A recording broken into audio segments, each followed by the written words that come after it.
So hello everyone. आज इस lecture में हम स्टार्ट करने वाले हैं सेक्सुअल रिप्रोडक्शन इन फ्लावरिंग प्लांट का पार्ट 3। ठीक है। और देखो, इस पार्ट 3 में हम कहाँ से डबल फर्टिलाइजेशन से लेके समरी तक करेंगे। और इस लेक्चर में समरी तो बिल्कुल भी मिस मत करना। एसआरएफपी का समरी बहुत इंपॉर्टेंट है। उसके समरी में एक एक्स्ट्रा पॉइंट दिया हुआ है जो कि पूरे चैप्टर में कहीं डिस्कस नहीं है। ठीक है, तो इसका समरी बिल्कुल मिस मत करना। ठीक है।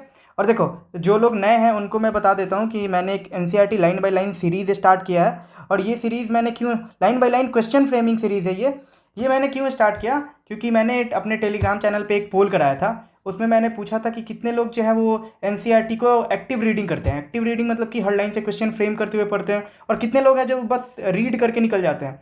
तो मुझे पता चला था कि मोर देन 80% लोगों को, 90% लोगों को एनसीईआरटी सही से रीड करने ही नहीं आता। मतलब, और देखो, हर लाइन से अगर तुम क्वेश्चन फ्रेम करते हुए चलोगे तभी जब तुम टेस्ट में वो क्वेश्चन देखोगे तो डायरेक्ट एनसीईआरटी से रिकॉल हो पाएगा। ठीक है, उससे रिकॉल वैल्यू बहुत जल्दी हो जाती है, और उससे क्वेश्चन जो है बहुत जल्दी होते हैं इस मेथड से करने से। अब देखो, हर लाइन से क्वेश्चन फ्रेम करने के लिए ना तुम्हें बहुत बार रीडिंग करना पड़ता होगा। जब तक 7-8 बार, 9 बार, 10 बार एक्टिव रीडिंग नहीं करोगे तब तक हर लाइन से क्वेश्चन फ्रेम करना मुश्किल है। अब सिंस मैंने ऑलरेडी कम से कम 15-20 बार हर चैप्टर को पढ़ा, ठीक है, तो इसलिए मैं ऑलमोस्ट जानता हूँ कि हर लाइन से क्या क्वेश्चन फ्रेम हो सकते हैं। ठीक है, और प्लस मैंने 1-2 लोगों को पढ़ाया भी है, तो इस वजह से भी मुझे पता है हर लाइन से क्या क्वेश्चन फ्रेम हो सकते हैं, हर लाइन को कैसे ट्विस्ट किया जा सकता है। ठीक है, तो ये लेक्चर देखने के बाद तुम्हें ऑलमोस्ट हर पैराग्राफ से क्लियर हो जाएगा कि क्या क्या पॉइंट तुम्हें ध्यान रखना है, और उस पॉइंट से क्या क्वेश्चन बन सकते हैं। ठीक है, तो तुम्हें हर एक पैराग्राफ का इंपॉर्टेंस पता चल जाएगा। और उसके बाद मैं 10% एक्स्ट्रा भी कराता हूँ जो एनसीईआरटी को समझने में हेल्प करते हैं, और प्लस जिनके एक्चुअल एग्जाम में आने के चांसेस ज़्यादा होते हैं। ठीक है, तो वो 10% एक्स्ट्रा तुम्हें और बढ़िया अंडरस्टैंडिंग दे देते हैं चैप्टर का। और हर लाइन को, मतलब मैं जैसे समझाता हूँ, तुम्हारा ऑलमोस्ट हर लाइन एनसीईआरटी का क्लियर हो जाएगा। ठीक है, प्लस लास्ट में मैं लास्ट 10 ईयर का पीवाईक्यूज कराता हूँ, सिर्फ ये दिखाने के लिए कि मोर देन 90% जो क्वेश्चन है वो डायरेक्ट एनसीईआरटी के लाइन से आता है। यानी तुम 320 प्लस तो सिर्फ एनसीईआरटी का हर एक लाइन को अगर अच्छे से कर लो और दिमाग में बिठा लो तो उसी से बन जाएगा। और देखो, पहले 320 प्लस तो स्कोर करो, उसके बाद वो जो 20, 30, 40 नंबर का एक्स्ट्रा आता है उसके बारे में सोचना। अगर तुम 320 प्लस स्कोर कर रहे हो तभी तुम कुछ एक्स्ट्रा करो। ठीक है। और देखो, मेरा खुद का नीट 2023 में बायोलॉजी में स्कोर 355 आउट ऑफ 360 था, तो तुम मुझे ट्रस्ट कर सकते हो। ठीक है। उसके अलावा ये देखो, ये प्री रेक्विजिट क्या है मतलब मेरे लेक्चर देखने से पहले, कि तुम खुद से एनसीईआरटी कम से कम 1-2 बार रीड करके रखो, ताकि तुम्हें टर्म्स पहले से पता हो। और तुम जब खुद से रीड करोगे तो कुछ कुछ कन्फ्यूजन्स होंगे, डाउट्स आएंगे, तो जैसे ही तुम मेरा लेक्चर देखोगे तो वो डाउट्स क्लियर हो जाएंगे, तो तुम्हें और मजा आएगा इन लेक्चर्स को करने में। और प्लस तुम्हारा मतलब और रिटेंशन पावर बढ़ जाएगा। ठीक है। उसके अलावा एक मेथड तुम यूज कर सकते हो कि जैसे ही मैं 1 या 2 पेज या एक टॉपिक कंप्लीट कर दूं तो तुम पॉज कर लो वीडियो को और अपने से 5 मिनट के अंदर वो सारे जो मतलब लाइन्स है उसे रिकॉल करो। हर पैराग्राफ में मैंने क्या बताया उसे रिकॉल करोगे तो चीज़ें दिमाग में बैठते जाएंगी। अब देखो, मैंने सारे एफ को 3 पार्ट में डिवाइड किया था, जिसके पहला पार्ट और दूसरा पार्ट ऑलरेडी करा दिया था। पहले पार्ट में मैंने डिस्क्रिप्शन से लेके साइंटिस्ट से लेके पॉलिनेशन से पहले जितना था वो सब चीज़ करा दिया था। दूसरे पार्ट में pollination, outbreeding devices, pollen pistil interaction plus artificial hybridisation तक कराया था। ठीक है, जिसमें इमैस्कुलेशन, बैगिंग टेक्निक्स जो थे वो। अब इस पार्ट 3 में मैं डबल फर्टिलाइजेशन कराऊंगा और समरी कराऊंगा, समरी तक कराऊंगा। उस समरी में एक बहुत बढ़िया पॉइंट है, उसे मिस नहीं करना है किसी को। ठीक है, तुम अपने पेस के अकॉर्डिंग जो है इससे देख सकते हो, स्पीड 1.5x 2x पे देख सकते हो और अपना समय बचा सकते हो। लास्ट में पीवाईक्यूज करेंगे, तो जिन्हें करना है वो देख सकते हैं कि मैं दिखाऊंगा हर लाइन से कैसे बना हुआ है, और तुम चाहो तो इसे स्किप भी कर सकते हो अपने हिसाब से। ठीक है, तो चलो स्टार्ट करते हैं लेक्चर।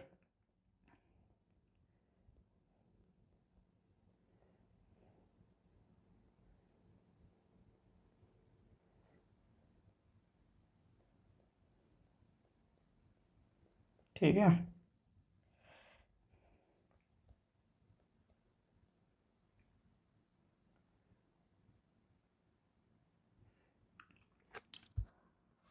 क्या हो गया, इसे क्या हो गया, हाँ स्टार्ट करते हैं अपन। अब देखो, डबल फर्टिलाइजेशन से स्टार्ट करना है इस पार्ट में। तो पहला क्वेश्चन ही है, पहले लाइन में क्या लिखा है ना, पहले लाइन से मैं क्वेश्चन पूछ देता हूँ। Pollen tube enters both synergids and release one gamete in each synergid, true और फॉल्स। ये फॉल्स स्टेटमेंट हो जाएगा, क्यों? क्योंकि पोलन ट्यूब जो है after entering one of the synergid, pollen tube releases 2 male gamete into the cytoplasm of synergid. सिर्फ एक सिनर्जिड में पोलन ट्यूब इंटर करता है, दोनों में नहीं करता है। ठीक है, तो ये ध्यान रखना है कि सिर्फ एक सिनर्जिड में इंटर करता है। दूसरा, one of the male gamete जो है वो उसमें से एक मेल गैमेट कहाँ मूव करेगा, टुवर्ड्स एक्सेल, और फ्यूज कर जाएगा उसके न्यूक्लियस से। तो इसको क्या बोलते हैं, जब पहले तो पॉलन ट्यूब आया, वो एक सिनर्जिड में इंटर किया, दोनों सिनर्जिड में नहीं, एक ही सिनर्जिड में इंटर करके क्या करेगा, अपना दोनों जो मेल गैमेट है उसे रिलीज कर देगा। उसमें से एक मेल गैमेट जो है वो एग के सेल के पास जाएगा और उसके न्यूक्लियस से फ्यूज करके क्या इसको क्या बोलते हैं, जब एग सेल से फ्यूजन होगा तो सिनगैमी बोलते हैं। और उससे जो सेल बनेगा डिप्लॉइड सेल, उसे क्या बोलते हैं, जाइगोट। ये सबको पता है, ठीक है। फिर अदर मेल गैमेट जो होता है moves toward polar nuclei located in the central cell and fuses with them to produce a triploid primary endosperm nucleus. इसके साथ जो अदर मेल गैमेट है वो किसके साथ, जो दो पोलर न्यूक्लियाई हैं उनके साथ फ्यूज करके क्या बनाएगा, ट्रिप्लॉइड प्राइमरी एंडोस्पर्म न्यूक्लियस, ठीक है। तो यहाँ पे तुम देख सकते हो क्या हो रहा है, ये दो मेल गैमेट आ रहे हैं, एक ही सिनर्जिड में इंटर किया, उसमें से एक मेल गैमेट किससे फ्यूज कर जा रहा है, ये एक्सेल है, अगर तुम्हें ध्यान हो तो ये एक्सेल से फ्यूज कर रहा है। और ये जो है ये पोलर न्यूक्लियाई ऑलरेडी फ्यूज कर चुके हैं, तो इसको क्या बोलते हैं, जो ऑलरेडी फ्यूज करे हुए क्या बोलते हैं, पोलर न्यूक्लियाई हैं, इसको क्या बोलते हैं, डिप्लॉइड सेकेंडरी न्यूक्लियस बोलते हैं। डिप्लॉइड सेकेंडरी न्यूक्लियस, ये डिप्लॉइड सेकेंडरी न्यूक्लियस से जाके मेल गैमेट फ्यूज करके क्या बना देगा, ट्रिप्लॉइड प्राइमरी एंडोस्पर्म न्यूक्लियस, ठीक है। अब देखो, अब इसमें क्योंकि तीन न्यूक्लियस फ्यूज कर रहे हैं, दो पोलर न्यूक्लियाई और एक मेल गैमेट, तो इससे इसको क्या बोल रहे हैं, ट्रिपल फ्यूजन। तो क्या बोल रहे तो इस सिंस क्योंकि दो टाइप का फ्यूजन हो रहा है, सिनगैमी एंड ट्रिपल फ्यूजन, तो इसको क्या बोल रहे हैं हम, डबल फर्टिलाइजेशन। और ये हो कहाँ रहा है, तो एम्ब्रियो सैक में, ठीक है। तो इस फेनोमेनन को हम डबल फर्टिलाइजेशन बोल रहे हैं। तो ये प्योर कॉन्सेप्ट है कि पोलन ट्यूब आया, सिर्फ एक सिनर्जिड में इंटर किया, ना कि दोनों सिनर्जिड में।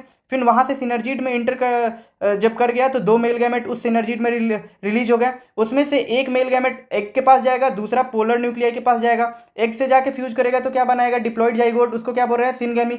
पोलर न्यूक्लियाई से जाके फ्यूज करेगा तो क्या बनाएगा, तो ट्रिप्लॉइड प्राइमरी इंडोस्पर्म न्यूक्लियस, ठीक है। उसको क्या बोलते हैं, ट्रिपल फ्यूजन, क्योंकि तीन न्यूक्लियाई फ्यूज कर रहे हैं, ठीक है। ये डायरेक्ट है। और देखो, double fertilisation is an event occurs in flowering plant as well as gymnosperm. True और फॉल्स, फॉल्स हो जाएगा, क्यों, क्योंकि डबल फर्टिलाइजेशन सिर्फ और सिर्फ फ्लावरिंग प्लांट में ही होता है, जिम्नोस्पर्म वगैरह में नहीं होता है। अब क्योंकि सेंट्रल सेल क्या बन जाएगा उसके बाद, ट्रिपल फ्यूजन के बाद central cell primary endosperm cell बन जाएगा, और किस में डेवलप करेगा, इनटू इंडोस्पर्म। एंड जाइगोट किस में डेवलप करेगा, इनटू एन एम्ब्रियो, ठीक है। अब देख लो, यहाँ पे प्राइमरी इंडोस्पर्म न्यूक्लियस है, तो ये जो बड़ा वाला सेल है वो किस में डेवलप होगा, ये बड़ा वाला सेल ये इंडोस्पर्म में डेवलप होगा। और ये जो जाइगोट बन गया एक सेल के साथ, तो ये जाइगोट, अब ये जाइगोट जो है ना, यही ये जाइगोट है, ये डेवलप हो जाएगा किसमें, एम्ब्रियो में। अब हम आगे देखेंगे कि कौन कौन सा एम्ब्रियो बनता है।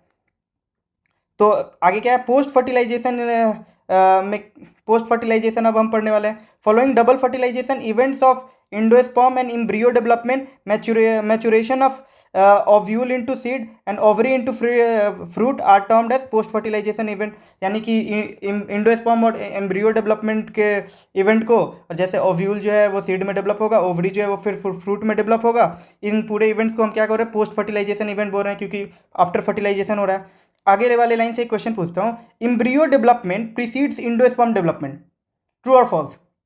Embryo development precedes endosperm development. या फिर दूसरा question, endosperm development succeeds embryo development. ये दोनों स्टेटमेंट कैसे है, गलत है, क्यों, क्योंकि इंडोस्पर्म डेवलपमेंट जो है ना वो प्रोसीड कर रहा है एम्ब्रियो डेवलपमेंट को, ठीक है। ये बात, प्रोसीड का मतलब क्या है कि इंडोस्पर्म पहले डेवलप होना स्टार्ट होगा जाइगोट को, before zygotes begin to divide into an embryo. मतलब जाइगोट एम्ब्रियो बनने से पहले इंडोस्पर्म जो होता है डेवलप करना स्टार्ट हो जाता है। और तुम समरी में जाके पढ़ोगे तो उसमें लिखा हुआ है कि endosperm development always precedes embryo development. इसके समरी में लिखा हुआ है कि इंडोस्पर्म का जो डेवलपमेंट है वो ऑलवेज प्रीसीड करता है एम्ब्रियो डेवलपमेंट का। क्यों, आगे देखते हैं। यहाँ से एक एआर क्वेश्चन भी बन सकता है। प्राइमरी इंडोस्पर्म जो सेल है, ये जो प्राइमरी इंडोस्पर्म बड़ा वाला सेल है, वो क्या करेगा, डिवाइड करेगा repeatedly and form a triploid primary endosperm tissue, ठीक है। ये प्राइमरी, वो जब डिवाइड करेगा तो ग्रुप ऑफ सेल बनेगा, उसको क्या बोल रहे हैं, प्राइमरी इंडोस्पर्म टिश्यू। अब cells of primary endosperm tissue are filled with reserve food material, true और false. Cells of primary endosperm tissue are filled with reserve food material, true और false, true, fills with reserve food material. तो अगर मैं एक और question बनाऊं, the cells of primary endosperm tissue are filled with reserve food material and are used for nutrition of developing endosperm, true और false. The cells of the primary endosperm tissue are filled with reserve food material and are filled with and are used for nutrition of developing endosperm. True or false? False हो जाएगा, क्यों? क्योंकि उसका use किसके लिए हो रहा है? For the nutrition of developing embryo, ना कि इंडोस्पर्म। ठीक है, अब देखो मोस्ट कॉमन टाइम, एक और क्वेश्चन पूछता हूँ। पहली बात तो in all type of endosperm development the primary endosperm nucleus undergoes successive nuclear division to give rise to free nuclei. in all type of endosperm development the primary endosperm nucleus undergoes successive nuclear division to give rise to free nuclei।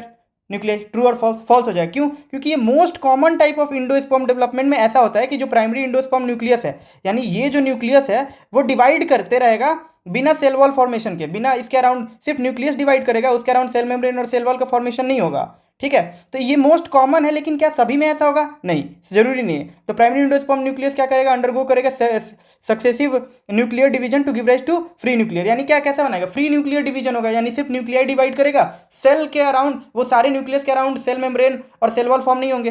ठीक है, अब इस stage को, जिसमें this stage of endosperm development is called primary nuclear endosperm. तो जिसमें सिर्फ free nuclear endosperm, जिसमें सिर्फ न्यूक्लियस बहुत सारे हैं, उनके अराउंड सेल मेम्ब्रेन का फॉर्मेशन नहीं हुआ, तो वो उस स्टेज को क्या बोल रहे हैं? Free nuclear endosperm. उसके बाद क्या होगा? सब्सिक्वेंटली सेल वॉल फॉर्मेशन होगा एंड इंडोस्पर्म सेलुलर हो जाएगा। उसके बाद में क्या होगा कि जितने न्यूक्लियाई हैं उनके अराउंड सेल मेम्ब्रेन, फिर सेल वॉल फॉर्मेशन होगा एंड वो सेलुलर इंडोस्पर्म बन जाएगा। जैसे एक क्वेश्चन पूछता हूँ।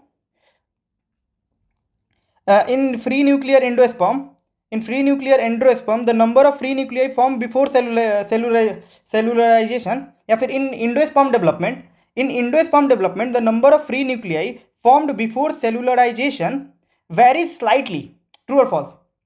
The number of free nuclei formed before cellularization during endosperm development varies slightly. True or false? False. क्यों? क्योंकि जो नंबर ऑफ फ्री न्यूक्लियाई हैं वो फॉर्म बिफोर सेलुलराइजेशन से पहले जो फ्री न्यूक्लियाई फॉर्म होंगे उनका नंबर जो है ग्रेटली वेरी करता है, ना कि स्लाइटली। ठीक है, तो यहाँ पे थोड़ा सा है, अगर तुम्हें ये लाइन ध्यान है तो तुम तुरंत क्लिक करोगे, अगर नहीं ध्यान है तो तुम थोड़ा सा तो सोचोगे ना, तुम मतलब ऐसे क्या बोलते हैं, थोड़ा सा कंफ्यूज हो सकते हो कि हाँ सारे में मे बी सेम वैसे। ठीक है, सोचने के बाद हो सकता है कि तुम सही मार दो, लेकिन थोड़ा सोचना तो पड़ेगा ना। अब कोकोनट है, तो कोकोनट वाटर जो है, एक टेंडर कोकोनट से तुम देखोगे तो वो क्या है? फ्री न्यूक्लियर इंडोस्पर्म है। वो किससे मिला है? Made up of thousands of nuclei. अगर मैं बोल दूं the coconut water is free nuclear endosperm made up of few nuclei. True और फॉल्स? फॉल्स। क्यों? क्योंकि तो वो थाउजेंड्स ऑफ न्यूक्लियाई से बना है, फ्यू न्यूक्लियाई से नहीं। ठीक है, एंड जो सराउंडिंग व्हाइट कर्नल है, जो व्हाइट कर्नल उसके अराउंड सराउंडिंग है, वो सेलुलर इंडोस्पर्म है। ठीक है, तो यहाँ पे देख लो, जो प्राइमरी इंडोस्पर्म टिश्यू है, प्राइमरी इंडोस्पर्म टिश्यू क्या है? रिजर्व फूड रखते हैं। The cells of primary endosperm tissue reserve food होता है, और न्यूट्रिशन किसके लिए? डेवलपिंग एम्ब्रियो के लिए। अगर मैं डेवलपिंग इंडोस्पर्म कर दूं तो गलत हो जाएगा। कोकोनट में जो वाटर है वो क्या है? फ्री न्यूक्लियर इंडोस्पर्म, और जो व्हाइट कर्नल है वो सेलुलर इंडोस्पर्म है। तो ये जो फ्री न्यूक्लियर इंडोस्पर्म है इसमें कितने होते हैं? थाउजेंड्स ऑफ न्यूक्लियाई होता है, थाउजेंड्स ऑफ न्यूक्लियाई। ठीक है, ध्यान रखना है। उसके अलावा अब जो इंडोस्पर्म बना, ठीक है, ये इंडोस्पर्म हो सकता है कि कंप्लीटली कंज्यूम कर दिया जाए, जैसे किसमें? डेवलपिंग एम्ब्रियो में, जैसे पीनट हो गया, ग्राउंडनट हो गया, बीन्स हो गया, ऑर्किड भी हो गया। इसमें क्या होता है ना कि जो इंडोस्पर्म है वो कंप्लीटली कंज्यूम हो जाता है। जो इंडोस्पर्म है डेवलपिंग एम्ब्रियो से कंप्लीटली कंज्यूम हो जाता है बिफोर सीड के मैच्योर होने से पहले। लेकिन कुछ में जो इंडोस्पर्म है वो परसिस्ट कर सकता है मैच्योर सीड में, जैसे कि कैस्टर, कोकोनट, फिर से वीट, राइस, मेज। ठीक है, तो वो भी एंड बी यूज ऑफ, और वो जो इंडोस्पर्म बच गया उसका यूज कहाँ होगा? During seed germination. तो ये डायरेक्ट याद रखना है कि इंडोस्पर्म किस में परसिस्टेंट है? तो मैच्योर सीड, जैसे किसके कैस्टर में, कोकोनट में, वीट, राइस, मेज में। और किस में कंप्लीटली कंज्यूम हो जाता है, यानी इंडोस्पर्म होता ही नहीं है? पी में, ग्राउंडनट में, बीन्स में और ऑर्किड्स में। ठीक है, अब ये बोल रहा है कि split opens some seeds of castor, peas, beans, groundnut, fruit and coconut and look for the endosperm in each case। हर केस में इंडोस्पर्म को देखो, किसमें इंडोस्पर्म परसिस्टेंट है, whether endosperm is persistent in cereals wheat, rice और maize. ठीक है, wheat, rice और मेज में है कि नहीं? तो ठीक है, ये किसके मेंबर्स है? ये पोएसी फैमिली के मेंबर्स है। पहली बात ये ध्यान रखना, वीट, राइस, मेज जो है ना, ये पोएसी फैमिली के मेंबर्स हैं। वो जो कि ग्रास फैमिली में आता है, ठीक है। अब देखो, अब इम्ब्रियो डेवलपमेंट का देखते हैं। इम्ब्रियो डेवलपमेंट, तो अगर मैं पहले लाइन से क्वेश्चन बनाऊं, embryo develops at the chalazal end of the embryo sac, true और false? Embryo develops at the chalazal end of embryo sac, true और फॉल्स? फॉल्स हो जाए, क्यों? क्योंकि इम्ब्रियो डेवलप करता है micropylar end of embryo sac, ठीक है। अब देखो ये भी कॉन्सेप्चुअली है। देखो माइक्रोस्पोर मदर सेल जो है वो कहाँ डिफ्रेंशिएट कर रहा था न्यूसेलस में, तो माइक्रोपाइल के पास कर रहा था, ठीक है। तो और जो इम्ब्रियो सैक बन भी कहाँ रहा था, किस रीजन में? तो माइक्रोपाइलर रीजन में बन रहा था। तो फिर इम्ब्रियो कहाँ बनेगा? माइक्रोपाइलर एंड में ही बनेगा, ठीक है। और उसमें भी एग सेल किधर था? अगर देखो तो माइक्रोपाइलर एंड में था, तो एग सेल से ही जाके फर्टिलाइजेशन होगा ना, उसी से एम्ब्रियो बनेगा, तो माइक्रोपाइलर एंड में ही बनेगा, ठीक है, where the egg is situated. अब मैं एक एआर क्वेश्चन बनाता हूँ। Most zygote divide only after certain amount of endosperm is formed. Most zygote divide only after certain amount of endosperm is formed. Reason मैं दे देता हूँ, it provides assured nutrition to the developing embryo. It provides assured nutrition to the developing embryo. तो assertion भी सही है, reason भी सही है और करेक्ट एक्सप्लेनेशन भी है, तो इस लाइन से एक अच्छा एयर बन सकता है। Most zygote divide only after certain amount of endosperm is formed, ठीक है। और ये क्या है? This is an adaptation to provide assured nutrition to the developing embryo, ठीक है। इससे एक एयर क्वेश्चन बन गया, ठीक है। एक मैं क्वेश्चन बनाता हूँ, एयर क्वेश्चन, तुम बताना। The early stages of embryo development और embryogeny, the early stages of embryogeny are different in monocot and dicot. The early stages of embryo development or embryogeny is different in are different in monocots and dicots। ये observation दिया मैंने, reason मैं दे रहा हूं, the seeds differ greatly in monocots and dicot, ठीक है। तो देखो इसमें जो रीजन का स्टेटमेंट है, सीड्स डिफर ग्रेटली, ये तो सही है, मोनोकॉट और डाइकोट में सीड्स डिफर करते हैं ग्रेटली। लेकिन जो early stages of embryo development है, एम्ब्रियो डेवलपमेंट को और क्या बोलते हैं? Embryogeny. Development of embryo is known as embryogeny, are similar in both monocot and dicot, ठीक है। तो क्योंकि मैं इसका रीजन देखने में बहुत सही लगेगा कि seeds differ greatly in monocot and dicot, तो तुम्हें लग रहा होगा कि ये स्टेजेस भी है वो भी डिफरेंट होने चाहिए, अर्ली स्टेजेस भी, तो वो गलत हो जाएगा, ठीक है। और यहाँ पे भी मैं वो एक और क्वेश्चन बन सकता है, the seeds differ slightly in monocot and dicot, या फिर seeds do not very in monocot और डाइकॉट, तो ये स्टेटमेंट भी गलत हो जाएगा, क्यों? क्योंकि सीड्स जो है डिफर करते हैं ग्रेटली, ठीक है। अब देखो जो जाइगोट है वो फिर डेवलप किस में हो जाएगा? प्रो एम्ब्रियो में, फिर सब्सिक्वेंटली ग्लोबुलर, फिर heart shape embryo and mature embryo. अब ये प्रो एम्ब्रियो क्या है? देखो प्रो एम्ब्रियो में ना, जैसे यहाँ पे देख लो, पहले एक डायग्राम जो है इसका। अब देखो ये जाइगोट है, जाइगोट फिर पहले 2 सेल स्टेज में आया, ठीक है, 2 सेल स्टेज, फिर 2 सेल स्टेज के बाद ये ग्लोबुलर एम्ब्रियो बन गया, फिर ये हार्ट शेप एम्ब्रियो बना, फिर मैच्योर एम्ब्रियो बन गया, ठीक है। तो एक्चुअल में ये जो 2 सेल स्टेज फिर 4 सेल स्टेज बनेंगे, ठीक है, उसके और ग्लोबुलर एम्ब्रियो के बीच में जो एम्ब्रियो का शेप जो है ना, वो कोई कैरेक्टरिस्टिक शेप नहीं होता है, तो उसी को प्रो एम्ब्रियो बोल देते हैं। तो एक तरह से बोल सकते हो कि जाइगोट और ग्लोबुलर एम्ब्रियो के बीच में जो एम्ब्रियो बनता है ना, वो प्रो एम्ब्रियो है, उसका कोई कैरेक्टरिस्टिक शेप नहीं होता है, ठीक है। तो ये ग्लोबुलर एम्ब्रियो हो गया, और मैं दिखाऊंगा भी आगे। ये ग्लोबुलर एम्ब्रियो हो गया, और देखो देखो ये जाइगोट है, ठीक है। तो जाइगोट में जब 2 सेल स्टेज बनता है ना, तो 2 टाइप के सेल, एक बेसल सेल जो कि लार्ज है, ऊपर वाले बेसल सेल लार्ज है, और ये माइक्रोपाइलर एंड में होते हैं, ठीक है। ये माइक्रोपाइलर जो एंड है उधर होंगे, और जो टर्मिनल सेल है वो चलाजल एंड की तरफ होंगे, और ये स्मॉलर होते हैं, ठीक है, थोड़ा ध्यान रख लेना। चलो अब ये देख लो एक डाइकोट का ही एग्जाम्पल है। अब ये देख रहे हो, ये क्या है? एम्ब्रियो सैक है, यहाँ पे जाइगोट बना, जाइगोट कहाँ बनता है? माइक्रोपाइलर एंड में। ये इंडोस्पर्म न्यूक्लियस हो गया, ठीक है, तो ये सेंट्रल सेल हो गया, ऊपर में ये 3 एंटीपोडल सेल्स बन गए, हैं, बन गए नहीं मतलब है। अब देखो ये जाइगोट है, ये वाला सेल जाइगोट है, यहाँ पे फिर कौन से बने? Basal cell, terminal cell, 2 cell stage, 2 cell stage के बाद कौन सा स्टेज बना? 4 सेल स्टेज, 4 सेल स्टेज के बाद क्या बना? Pro embryo. तो ये जो बेसल सेल है ना, देख रहे हो, ये बेसल सेल, बेसल सेल, और यहाँ पे फिर आगे जो टर्मिनल सेल है वो क्या बना दे रहा है? Pro embryo. और ये जो बेसल सेल है वो डिवाइड करके देखा जाए तो सस्पेंसर बना दे रहा है, ठीक है। फिर आगे जो है इसमें ग्लोबुलर एम्ब्रियो नहीं दिखा है, तो ये डायरेक्ट हार्ट शेप एम्ब्रियो दिखा दिया, ठीक है। फिर हार्ट शेप के बाद मैच्योर एम्ब्रियो, देख रहे हो, मैच्योर एम्ब्रियो, ठीक है। इस डायग्राम को एक बार हम और आएंगे समझ प्लीम्यूल को समझने के लिए, ठीक है, एपिकोटाइल और हाइपोकोटाइल को समझने के लिए भी। अब देख लो, अब हम डाइकोट और मोनोकॉट के एम्ब्रियो को समझते हैं। एक टिपिकल डाइकोट एम्ब्रियो में क्या होता है? एक एम्ब्रियोनल एक्सिस होता है एंड 2 कोटिलेडॉन होता है, ठीक है। एक टिपिकल डाइकोट में क्या है, एक एम्ब्रियोनल एक्सिस और दो कोटिलेडोन। अब देखो the portion above the portion of embryonal axis का वो portion above the level of cotyledon is called hypocotyl. True और फॉल्स? फॉल्स हो जाएगा। क्यों? क्योंकि the portion of embryonal axis above the level of cotyledon is called epicotyl. और ये epicotyl किस में टर्मिनेट कर रहा है? प्लीम्यूल में और स्टेम टिप में। इपिकोटाइल किस में टर्मिनेट करेगा? प्लीम्यूल और स्टेम टिप में। और फिर उसके बाद the cylindrical portion below the level of cotyledon is hypocotyl. True statement. यहाँ पे मैं हाइपोकोटाइल को इपिकोट मतलब रिवर्स कर दूं, the cylindrical portion below the level of cotyledon is hypocotyl, तो ये सही स्टेटमेंट हो जाएगा। ठीक है। और वो कहाँ किस में टर्मिनेट करता है? Eight the lower and radical और रूट टिप में। ठीक है। और ये जो रूट टिप होता है वो is covered by what? The root cap. ये ध्यान रखना है। अब देखो ये डायग्राम देखो, ये दोनों कोटिलेडोन है। ठीक है। ये कोटिलेडोन है, तो ये कोटिलेडोन कहाँ पे अटैच्ड है? ये देखा जाए तो ये एम्ब्रियोनल एक्सिस हो गया। ठीक है। और ये ऑलमोस्ट यहाँ पे अटैच्ड है। तो जो पार्ट, ये पार्ट जो हो गया ये हाइपोकोटाइल हो गया, सॉरी इपिकोटाइल हो गया, above the level of attachment of cotyledon. Cotyledon के अटैचमेंट से जो ऊपर है वो क्या हो गया? इपिकोटाइल हो गया, इपिकोटाइल। और इपिकोटाइल किस में टर्मिनेट कर रहा है? देखो प्लीम्यूल में टर्मिनेट कर रहा है। Similarly below the level of attachment of cotyledon क्या हो गया? हाइपोकोटाइल हो गया। ठीक है। वो किस में टर्मिनेट कर रहा है? रेडिकल एंड रूट टिप में। अब देखो इसमें थोड़ा मे भी कंफ्यूजन आ जाए, ये वाले डायग्राम में और अच्छे से समझते हैं।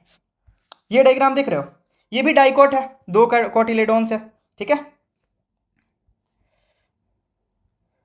दो कोटिलेडोन्स है, इसमें भी थोड़ा सा इसका विडनेस विड्थ। ठीक है। अब देखो ये जो है एम्ब्रियोनल एक्सिस हो गया, और देखो ये दो कोटिलेडोन है, ये दोनों कोटिलेडोन है, ये ऑलमोस्ट यहाँ पे अटैच हो रहे हैं। तो एम्ब्रियोनल एक्सिस का वो पार्ट, ये वाला पार्ट क्या हो गया? इपिकोटाइल हो गया। ठीक है। और इपिकोटाइल किस में टर्मिनेट कर रहा है? तो इपिकोटाइल का टर्मिनेट कर रहा है सूट एपेक्स और ऐसे बोलो प्लम्यूल। और जो ये क्या बोलते हैं, जो हाइपोकोटाइल है वो किस पे टर्मिनेट करेगा? तो रेडिकल में और रूट कैप में। रूट टिप बोल लो, रेडिकल बोल लो, और वो कवर्ड किससे होता है? तो रूट कैप से। अब ये देख लो,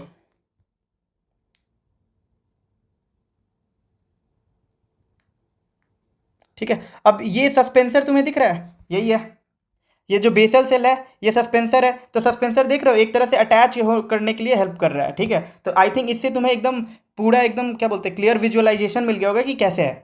ठीक है। अब देखो, अब हम आते हैं क्या बोलते हैं मोनोकॉट पे। तो embryos of monocot possess only one cotyledon. तो एम्ब्रियो जो है मोनोकॉट का वो सिर्फ एक कोटिलेडोन होता है। इन द ग्रास फैमिली, अब इस ग्रास फैमिली के एग्जांपल क्या क्या है? तो ये हो गया मेज हो गया, राइस हो गया, ठीक है, वीट हो गया, ठीक है, जो कि पोएसी फैमिली के भी मेंबर हैं, पोएसी फैमिली के मेंबर हो गए। ठीक है। तो इनके कॉटिलेडोन को क्या बोलते हैं? स्क्यूटेलम। तो अगर मैं बोलूँ क्या बोलते हैं the cotyledons of all monocot are called as scutellum. True और फॉल्स? फॉल्स हो जाएगा। क्यों? क्योंकि सारे मोनोकॉट के कॉटिलेडोन को हम स्क्यूटेलम नहीं बोल रहे, ग्रास फैमिली वाले को मेनली बोल रहे हैं स्क्यूटेलम। ठीक है। अब मैं बोलूँ scutellum is situated in the centre of the embryonal axis. True और false? Scutellum in grass family the scutellum is situated in the centre of embryonal axis. True और फॉल्स? गलत हो जाए। क्यों? क्योंकि साइड और लेटरल में ये सिचुएटेड है एम्ब्रियोनल एक्सिस के। देख लो, ये देखो, ये अगर एम्ब्रियोनल एक्सिस हो गया, ठीक है, तो ये देखो साइड में है ना, साइड में है स्क्यूटेलम। ये क्या है? कोटिलेडोन है। अब आगे देखते हैं। At the lower end, lower end में क्या है? Embryonal axis has radicle, embryonal axis के पास क्या है? Radicle and root cap enclosed in an undifferentiated sheath called coleorhiza. तो अगर मैं बोल दूं, अगर मैं इससे क्वेश्चन बनाऊं कि in monocot at the lower end the embryonal axis has radicle and root tip, radicle and root cap enclosed in a differentiated sheath called coleorhiza. True और false? Coleorhiza is a differentiated sheath और undifferentiated sheath. तो ये क्या है? Undifferentiated seat है। तो मेरा जो डिफरेंशिएटेड सीट वाला स्टेटमेंट है वो गलत हो जाएगा। ठीक है। तो ध्यान रखना है। तो इसमें देख लो, तो देखो लोअर एंड में, एम्ब्रियोनल एक्सिस के लोअर एंड में क्या है?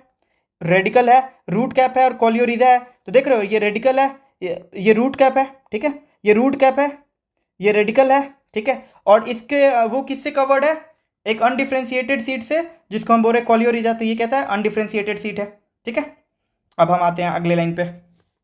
The portion of embryonal axis above the level of attachment of scutellum, यानी वो पोर्शन इम्ब्रॉयनल एक्सिस का जो कि स्क्यूटलम के अटैचमेंट से ऊपर हो, उसको हम क्या बोल रहे हैं, इपिकोटाइल बोल रहे हैं। इपिकोटाइल में क्या है, सूट अपेक्स है and leaf few leaf primordia है, shoot apex and leaf primordia है। वो किसके अंदर इंक्लोज्ड है, तो मैं बोलूँ अगर सॉलिड फोलियर स्ट्रक्चर, यानी मैं बोलूँ epicotyl has a suit apex and a few leaf primordia enclosed in a solid फोलियर structure called coleoptile. True और फॉल्स? फॉल्स हो जाए। क्यों? क्योंकि ये सॉलिड फोलियर स्ट्रक्चर नहीं है, हॉलो फोलियर स्ट्रक्चर है, जिसको हम कोलियोप्टाइल बोल रहे हैं। ठीक है, अब आ जाओ देख लो इसमें। इसमें देखो ये एम्ब्रॉयनल एक्सिस है above the level of attachment, इस लेवल अटैचमेंट से क्या है, ऊपर को हम क्या बोल रहे हैं, इपिकोटाइल बोल रहे हैं। अब इपिकोटाइल में क्या है, सूट अपेक्स है, सूट अपेक्स दिख रहा है। ठीक है, और ये कोलियोप्टाइल क्या कर रहा है, कोलियोप्टाइल क्या है, हॉलो फोलियर स्ट्रक्चर है। ठीक है, जो इनक्लोज कर रहा है सूट अपेक्स को, और जो लीफ प्राइमोडिया इसके अंदर है वो उसको।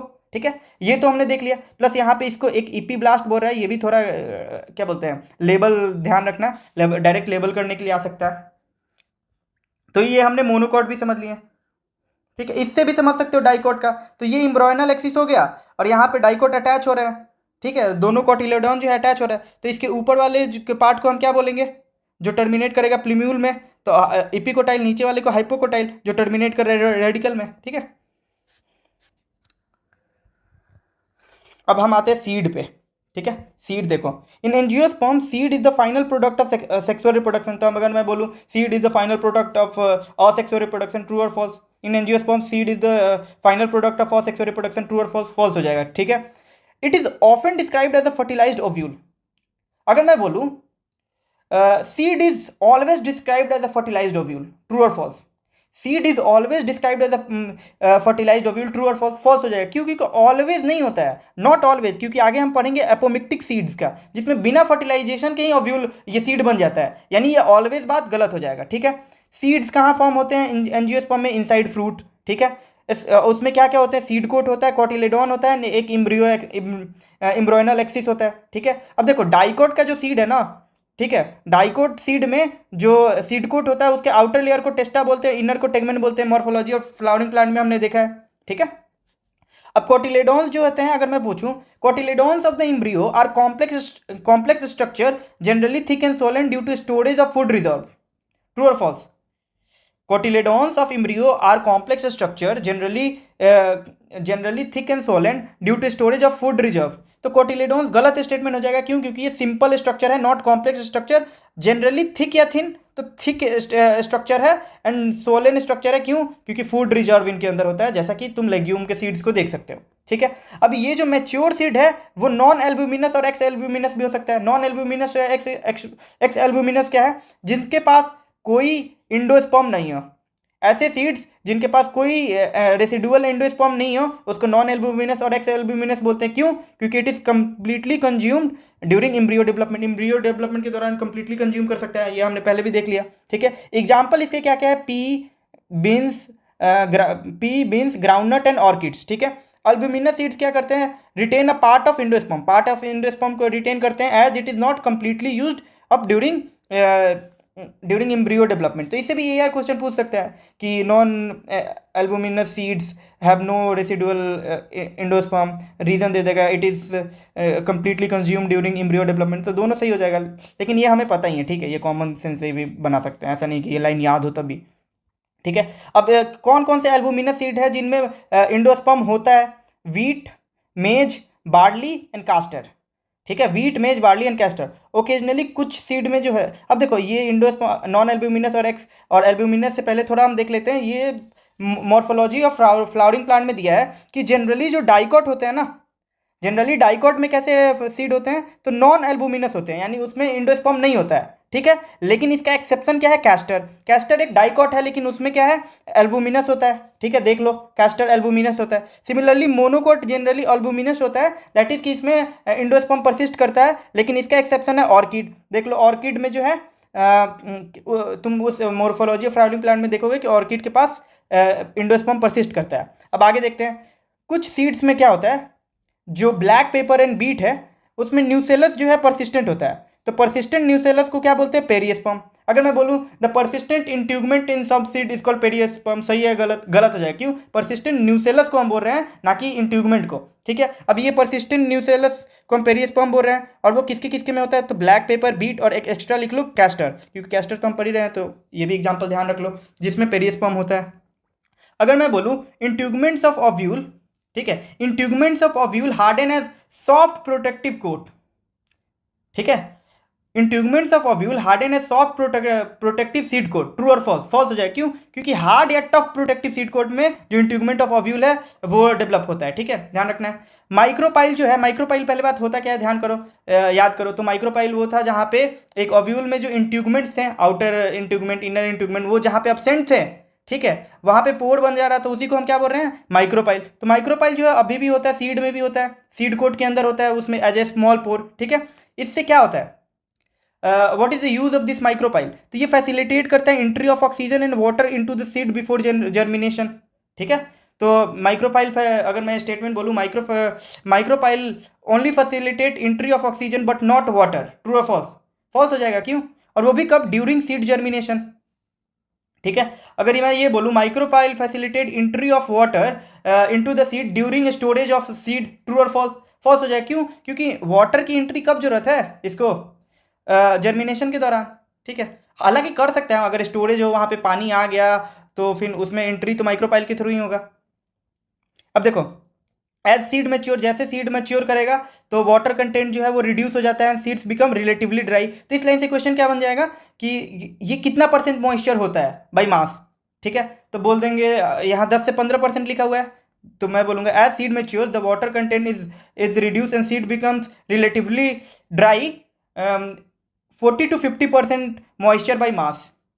तो 40 to 50% मॉइस्चर बाई मास सही होगा या गलत? गलत हो जाए। क्यों? क्योंकि 10 से 15% ही बचता है, ठीक है। अब मैं बोलूँ as the seed mature the general metabolic activity of embryo rapids, या फिर speeds up.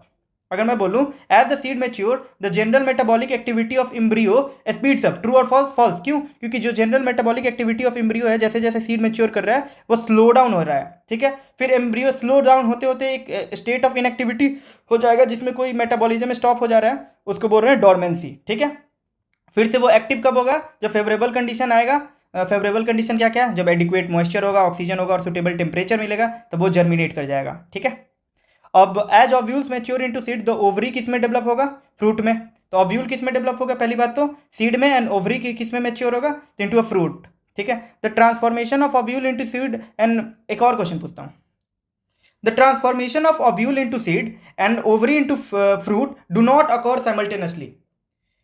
Statement 1, the transformation of ovule into seed and ovary into fruit do not occur simultaneously. Statement 2 बोलता हूँ, the transformation of ovule into seed occurs before the transformation of ovary into fruit. दोनों statement क्या है? दोनों ही statement false है, क्योंकि transformation of ovule into seed and ovary into fruit दोनों proceed करते साइमल्टेनियसली, एक साथ ही हो रहा होता है, ठीक है। अब मैं बोलूं the wall of ovary develop into wall of fruit called pericarp. तो अगर मैं यहाँ पे वॉल ऑफ ओवरी की जगह बोल दूँ the wall of ovule develop into the wall of fruit called pericarp, true और फॉल्स? तो गलत हो जाए। क्यों? क्योंकि द वॉल ऑफ ओव्यूल नहीं, ओवरी का वॉल डेवलप होता है वॉल ऑफ फ्रूट में, कॉल्ड पेरिकार्प, ठीक है। अब कुछ जो फ्रूट्स है वो फ्लेसी हो सकते हैं, जैसे गुआवा, ऑरेंज, मैंगो में तुम देख सकते हो, और कुछ में जो है ये ड्राई भी हो सकते हैं, जैसे ग्राउंडनट एंड मस्टर्ड में तुम देख सकते हो, ठीक है। ड्राई ग्राउंडनट एंड मस्टर्ड में, अगर जिसने मस्टर्ड का प्लांट देखा है वो समझ सकता है, ठीक है। मेनी फ्रूट जो है उनके इवॉल्व किए हैं mechanism for dispersal of seed, ठीक है। अब हम आगे बढ़ते हैं। इन मोस्ट प्लांट, ठीक है, by the time fruits develop from ovary the other floral parts degenerate and fall off. तो यहाँ से भी क्वेश्चन क्या बन सकता है? In most plant the by the time fruits develop from the ovary other floral parts remain attached to receptacle और thalamus, true और false? In most plant, by the time fruits develops from the ovary, other floral parts remain attached to the thalamus, true or false? तो अगर तुम्हें ध्यान है कि हाँ floral parts जो है डीजनरेट और फॉल कर जाते हैं, तो तुम लगा दोगे तुरंत, लेकिन अगर नहीं याद है तो तुम थोड़ा सोचने लगोगे, ठीक है, कंफ्यूज हो जाओगे। तो ये स्टेटमेंट जो है जो मैंने बोला वो गलत हो जाएगा। अदर फ्लोरल पार्ट जैसे जैसे फ्रूट डेवलप होता है ओवरी से वो डीजनरेट हो जाते हैं, ठीक है। अब कुछ केसेस में क्या होता है ना फ्यू स्पेसीज में एप्पल जो होते हैं, एप्पल जैसे एप्पल, स्ट्रॉबेरी और कैस्यू में थैलेमस जो है जनरली फ्रूट के ओवरी जो है फ्रूट में बदलता है, लेकिन इसमें थैलेमस कंट्रीब्यूट कर देता है फ्रूट फॉर्मेशन में। ऐसे फ्रूट को हम क्या बोलते हैं, फॉल्स फ्रूट बोलते हैं। और फॉल्स फ्रूट बोल लो चाहे एक्सेसरी फ्रूट बोल लो, बात एक ही है। लेकिन ज़्यादातर फ्रूट्स किससे डेवलप होते हैं, ओवरी से ही, and are called true fruits. तो अगर मैं बोलूँ all fruits develop from ovary, true और फॉल्स, फॉल्स हो जाएगा। क्यों? क्योंकि कुछ फॉल्स फ्रूट भी होते हैं जो कि थैलेमस से डेवलप करते हैं। मैं बोलूँ all true fruits develop from ovary, तो ये बात सही हो जाएगा। अब जैसे देख लो, ये तुम देख रहे हो, ये पहली बात तो ये जो हम सेब में खाते हैं, जो खाने वाला पार्ट है वो थैलेमस है, ये सीड है, ठीक है। अब इसके अंदर देखो, अगर तुम फ्रूट का देखोगे तो उसमें क्या इंडोकार्प होता है, मीजोकार्प होता है और पेरिकार्प होता है। तो ये देख लो, ये जो है वो इंडोकार्प है, ठीक है, ये सीड्स है इंडोकार्प। ये जो है ये वाला जो लेयर है वो मीजोकार्प है, तो ये बाहर वाला क्या हो जाएगा, पेरिकार्प, ठीक है। अब देख लो, थोड़ा सा एक्स्ट्रा जान लो इसमें, टाइप ऑफ फ्रूट अगर दे ही रहा है तो, ठीक है। तो कितने टाइप के फ्रूट होते हैं, ठीक है। तो अगर ऑन द बेसिस ऑफ कि वो ओवरी से डेवलप कर रहा है कि नहीं कर रहा है, उस पर दो टाइप के हैं, ट्रू फ्रूट और फॉल्स फ्रूट। फॉल्स फ्रूट के एग्जांपल क्या दिया, एप्पल, कैश्यू एंड स्ट्रॉबेरी।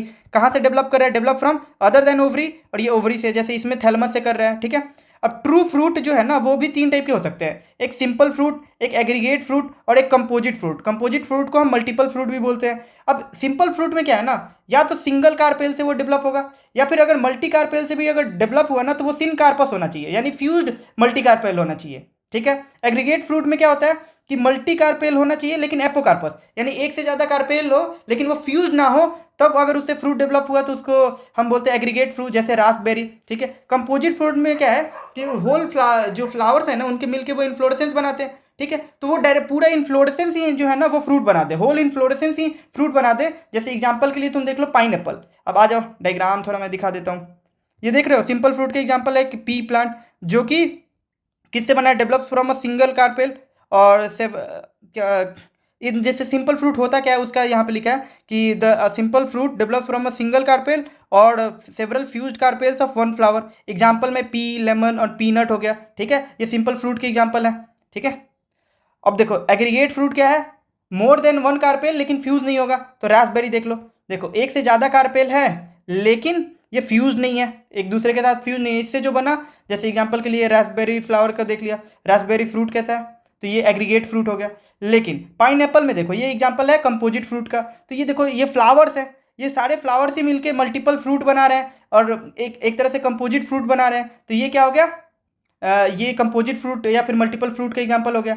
और वहीं एप्पल का देख लो, एप्पल में जो ये थैलेमस है ना, रिसेप्टिकल जो है वही फ्रूट बना रहा है, ठीक है। ये रिसेप्टिकल नहीं बना रहा है, रिसेप्टिकल और थैलेमस एक ही होता है पहली बात तो, ठीक है। तो इसको क्या बोल रहे हैं हम, ये फॉल्स फ्रूट बोल रही है या फिर एक्सेसरी फ्रूट बोल रही है, ठीक है। अब हम आगे देखते हैं। Although in most of the species fruit जो है वो किसका रिजल्ट है, फर्टिलाइजेशन का। फर्टिलाइजेशन होने के बाद क्या ओव्यूल सीड में डेवलप हो रहा है, ओवरी फ्रूट में। लेकिन कुछ स्पेसीज हैं जिसमें डेवलपमेंट ऑफ फ्रूट, फ्रूट जिसमें डेवलप हो जा रहा है विदाउट फर्टिलाइजेशन, उनको क्या बोल रहे हैं, पार्देनोकार्पिक फ्रूट। तो इससे डायरेक्ट क्वेश्चन यही आएगा कि if fruits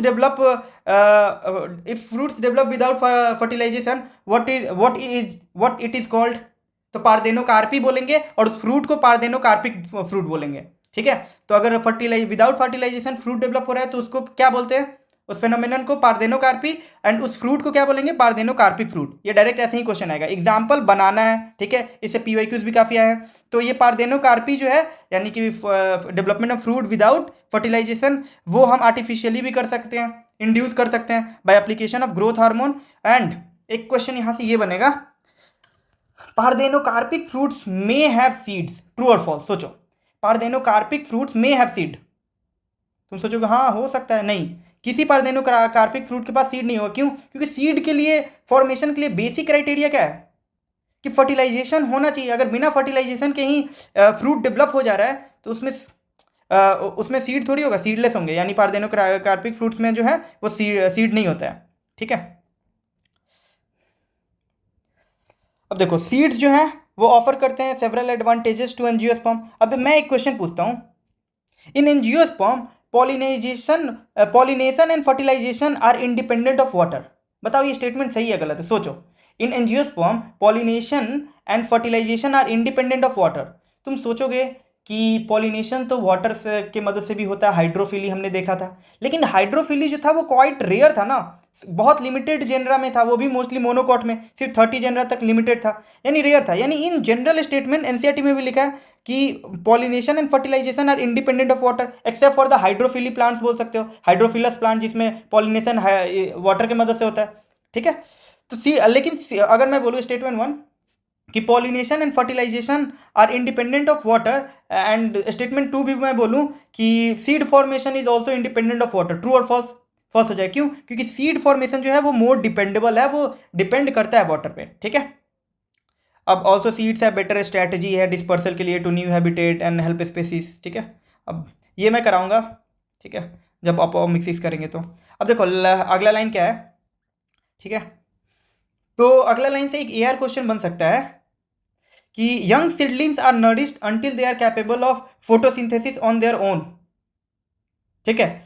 young seedlings are nourished on their own until they are capable of photosynthesis. Assertion ये है young seedlings are nourished on their own until they are capable of photosynthesis, और मैं reason देता हूं, they have sufficient food reserve, seeds have sufficient food reserve, true और false? तो assertion भी सही है, रीजन भी सही है, और रीजन भी करेक्ट एक्सप्लेनेशन है, तो ये भी बन सकता है, ठीक है। और ये इन जनरल भी तुम सही कर दोगे अगर ये लाइन ऐसे, जरूरी नहीं है कि ध्यान नहीं हो। द हार्ड सीड कोड है, तो मैं अगर मैं हार्ड की जगह बोल दूँ सॉफ्ट सीड कोड या फिर लूज सीड कोड, तो हार्ड सीड कोड क्या प्रोवाइड करता है? Protection to the young embryo, ठीक है। Being products of sexual reproduction they generate new genetic combination leading to variations.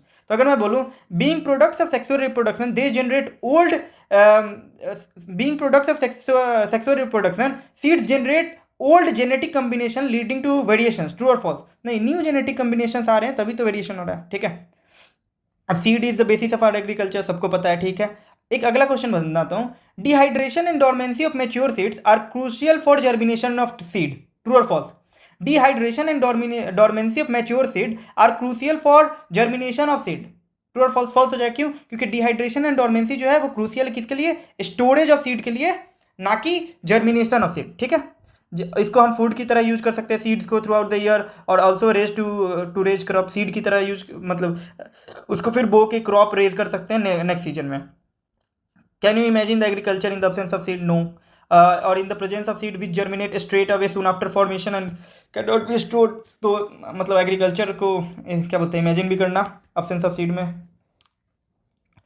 How long do the seeds remain alive after their disperse? तो देखो seed कितने देर तक viable हो सकते हैं, तो सीड जो है अगर मैं बोलूँ the viability period of seeds, the viability period of seeds very slightly, या फिर the viability period of seeds do not very, true और फॉल्स? तो ये फॉल्स स्टेटमेंट हो जाएगा, क्योंकि वायबिलिटी पीरियड जो है वो वेरी करता है ग्रेटली। अगर चलो मान लो ये तुमने लाइन ध्यान भी नहीं है, तो फिर भी आगे के जो एग्जाम्पल्स है उनसे तो पता चल जाएगा। फ्यू स्पेसिस में वायबिलिटी लूज कर सकते हैं इवन विद इन मंथ्स में, ठीक है। कुछ जो है कई सालों तक रह सकते हैं, और कुछ जो है कई 100 सालों तक रह सकते हैं, सेवरल ईयर्स तक, कुछ 100 ईयर्स तक, ठीक है। अब जैसे एग्जांपल देख लो, जो ओल्डेस्ट कौन सा है? ओल्डेस्ट जो है वो ल्यूपिन का, ल्यूपिनस आर्कटिकस का सीड है ओल्डेस्ट, और ये मिला कहाँ से था? तो आर्कटिक टुंड्रा से, ठीक है। ये सीड जो है जर्मिनेट किया था कितने सालों के डोरमेंसी के बाद? तो ऑलमोस्ट 10,000 सालों के डोरमेंसी के बाद। तो देख रहे हो, कुछ जो है कुछ मंथ तक रह रहे हैं, वायबिलिटी लूज कर रहे हैं, कुछ कुछ सालों तक, कुछ बहुत से साल, कई 100 सालों तक, और यहाँ पे देखो 10,000 सालों के तक का डोरमेंसी भी मेंटेन किए हुए है। कौन सा सीड? तो याद रखना है ल्यूपिनस आर्कटिकस बोल रहे हैं, 10,000 सालों का डोरमेंसी, ठीक है। कहाँ से एक्सकेवेट किया गया था? तो आर्कटिक टुंड्रा से, ठीक है। अनदर एग्जाम्पल क्या है जो कि 2000 ईयर ओल्ड वायबल सीड है? वो है डेट पाम का, फिनिक्स डेक्टाइलीफेरा। ये कहाँ डिस्कवर हुआ था? तो discover during archaeological excavation at king's Herod's palace near Dead Sea, ठीक है। तो ये ध्यान रखना है कि डेड पाम और फिनिक्स डेक्टाइलीफेरा जो है वो 2000 सालों का डोरमेंसी मेंटेन किया था, 2000 साल तक वायबल था, और ये मिला कहाँ था? King's Herod's palace near Dead Sea के पास, ठीक है। तो ये डेटा डायरेक्ट ध्यान होना चाहिए। डायरेक्ट क्वेश्चन आ सकता है। अब after completing a brief account of sexual reproduction of flowering plant, it would be worth attempting to comprehend the enormous amount of reproductive capacity of some flowering plant. कुछ questions है। How many eggs are present in an embryo sac? Generally 1, ठीक है। How many embryo sacs are present in an ovule? एक भी हो सकता है, अगर मोनोस्पोरिक डेवलपमेंट है तो एक, अगर मोनोस्पोरिंग डेवलपमेंट नहीं है, डाई है, ट्राई है, तो एक से ज़्यादा भी हो सकते हैं। How many ovules are present in an ovary, एक या उससे ज़्यादा भी हो सकते हैं। How many ovaries are present in a typical flower, एक भी हो सकते हैं, सिंगल कार्पेल भी हो सकता है, मोर देन वन कार्पेल भी हो सकता है, तो उससे ज़्यादा भी ओवरी हो सकते हैं, ठीक है। हाउ मेनी फ्लावर्स पता ही है। Can you think of some plants in which fruits contain very large number of seeds. Orchid fruits are one such category and each fruit contain thousands of tiny seeds, ठीक है।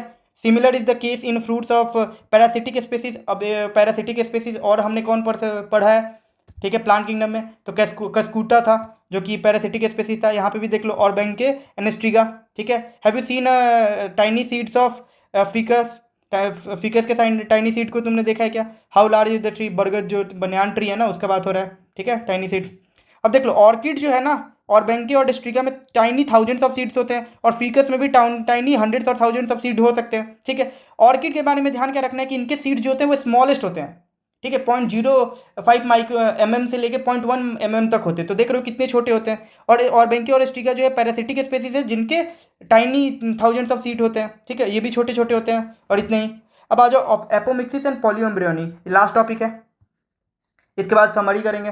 तो देखो all दो seeds in general R products of कैसे हैं, fertilisation के हैं। मतलब सीड्स कैसे बन रहा है, जब ओव्यूल के अंदर एम्ब्रियो सैक में फर्टिलाइजेशन हो रहा है, उसके बाद जो है वो ओव्यूल जो है सीड में डेवलप हो रहा है, ठीक है। लेकिन कुछ स्पेसीज में वो कौन से हैं, डायरेक्ट याद होना चाहिए, एस्टेरेशिया के स्पेसीज और ग्रासेस के जो है कुछ स्पेसीज जो हैं वो स्पेशल मैकेनिज्म बनाए हुए हैं जिससे सीड विदाउट फर्टिलाइजेशन डेवलप हो जा रहा है, उसको बोल रहे हैं एपोमिक्सिस। तो development of seed without fertilisation is called apomixis. का किस में होता है, तो डायरेक्ट ध्यान रखना चाहिए, एस्टेरेशिया में एंड ग्रासेस में, डायरेक्ट क्वेश्चन है, ठीक है, यही। What is fruit production without fertilisation called, तो फ्रूट प्रोडक्शन को क्या बोलते हैं, पार्देनोकार्पी। और जिस फ्रूट में जो फ्रूट विदाउट फर्टिलाइजेशन डेवलप हुआ उसको पार्देनोकार्पिक फ्रूट बोल रहे हैं, ठीक है। तो बहुत सारे वेज हैं जिससे एपोमिक्टिक सीड बन सकता है, ठीक है। और लेकिन उनमें से कुछ स्पेसीज जैसे क्या है कि जो एग फॉर्म हुआ है ना वो डिप्लॉयड एग फॉर्म हो जाए। अब डिप्लॉयड एग फॉर्म कैसे होगा, तो रिडक्शन डिवीजन हुई ना, यानी मियोसिस हुई ना, ठीक है। तो अगर मियोसिस नहीं होगा तो फिर डिप्लॉयड एग फॉर्म हो जाएगा, और वो डायरेक्टली किस में डेवलप हो जाए, एम्ब्रियो में, बिना फर्टिलाइजेशन से।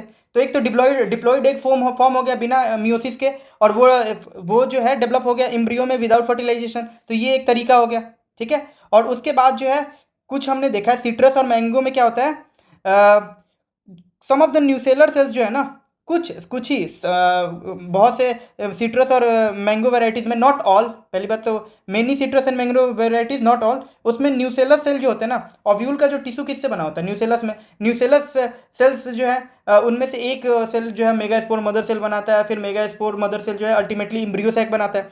तो इम्ब्रियो सैक किससे सराउंडेड है, न्यूसेलस के सेल से, ठीक है। तो न्यूसेलस के सेल्स जो है ना वो फिर क्या कर सकते हैं, इम्ब्रियो सैक में प्रोट्रूड कर सकते हैं, protrude into the embryo sac, और डेवलप कर सकते हैं एम्ब्रियोस। तो बहुत से डिवाइडिंग न्यूसेलर सेल जो है वो एम्ब्रियो सैक में प्रोट्रूड किया और उसके अंदर एम्ब्रियो बना दिया, ठीक है।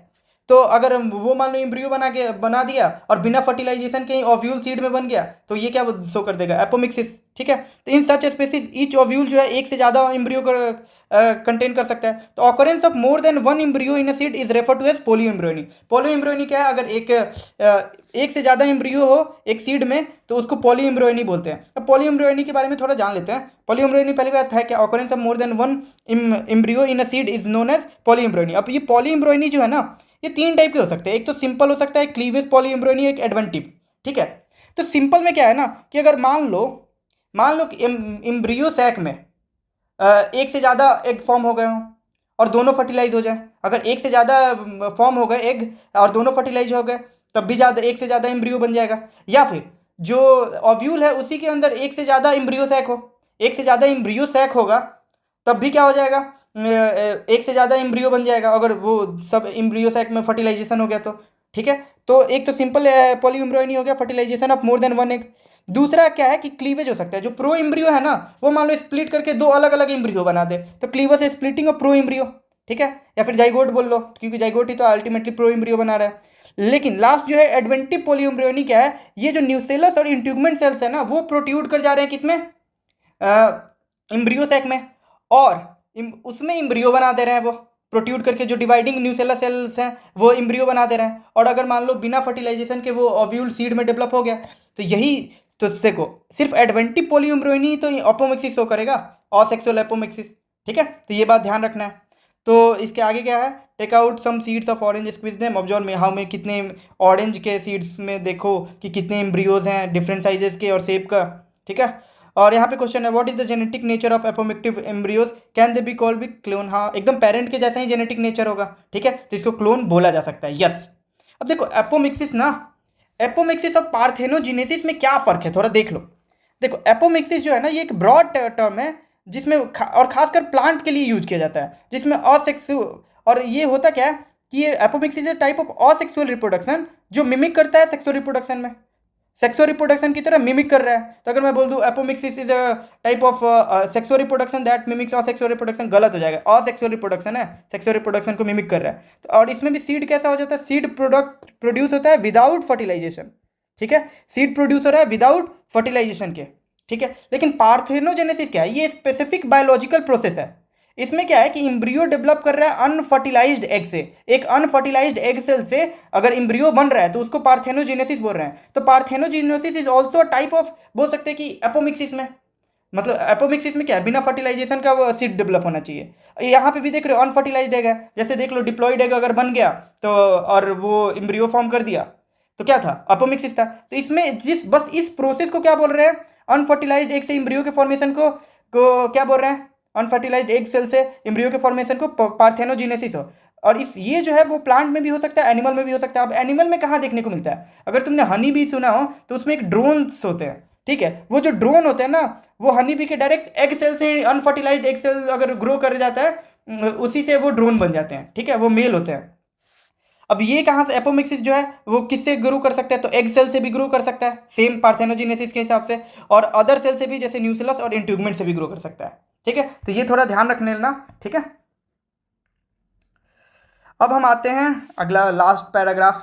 तो देखो hybrid varieties of several of our food vegetables are being extensively cultivate किया जा रहा है। हाइब्रिड वेराइटीज़, दो अलग अलग वेराइटीज़ को क्रॉस करा के कल्टिवेशन ऑफ हाइब्रिड वेराइटीज़ जो है वो ट्रिमेंडसली इंक्रीज कर दिया प्रोडक्टिविटी को, हमें पता है। लेकिन प्रॉब्लम क्या है हाइब्रिड का, what is the problem, drawback of hybrid, कि hybrid seeds have to be produced every year, ठीक है। क्यों, क्योंकि जो plants, the seeds collected from the hybrids are sown, जब हम हाइब्रिड से उस सीड को कलेक्ट करके बोते हैं तो plants in the progeny will segregate, ठीक है, and do not maintain the hybrid characters. तो एक जैसा रीजन बोल सकता है ना, hybrid seeds have to be produced every year, reason the plants in the progeny will segregate and do not maintain hybrid characters. तो अजर्सन भी सही है, रीजन भी सही है और करेक्ट एक्सप्लेनेशन भी है, ठीक है। अब देखो प्रोडक्शन ऑफ हाइब्रिड सीड्स जो है वो कैसे हैं, कॉस्टली है।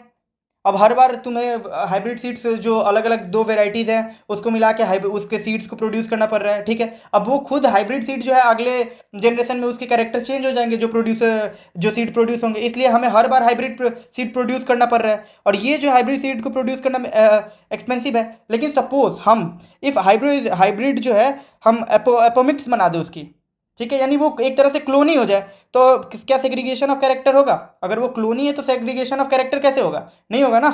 तो इन द हाइब्रिड प्रोजेनी में कोई सेग्रीगेशन ऑफ कैरेक्टर ही नहीं होगा। तो इसलिए हम सेम जो प्लांट हमने बोया उसमें अगर एपोमिक्टिक से सीड डेवलप हुआ तो सेम सीड को हम यूज कर सकते हैं। हर साल हमें अलग अलग हाइब्रिड सीड्स बनाने की जरूरत नहीं पड़ेगा, ठीक है। तो यही बोल रहा है, then the farmers can keep using the hybrid seeds to raise new crop year after year, अगर वो एपोमिक्टिक सीड हो तो, and does not have to buy the hybrid seed. तो इससे बहुत कॉस्ट बच जाएगा।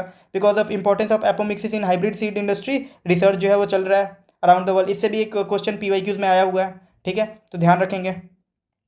अब देखो फ्लावर्स क्या हैं, flowers are the seat of sexual reproduction in angiosperm, पता ही है, ठीक है। In flowers androsperm consist of androecium consist of stamens जो रिप्रेजेंट करता है मेल रिप्रोडक्टिव स्ट्रक्चर को, और गाइनोसियम पिस्टिल कंसिस्ट करता है जो कि फीमेल रिप्रोडक्टिव ऑर्गन को करता है। अब देखो एक टिपिकल एंथर कैसा होता है, बाइलोब्ड होता है, डाइथेकस होता है, टेट्रास्पोरेंजिएट होता है। अब देखो जो अगर तुमने मेरा पहला लेक्चर इसका पार्ट 1 का देखा है तो वहाँ पे मैंने बताया, उसमें बोला है कि a typical anther is bilobed और ईच लोब कंटेन्स 2 थेका।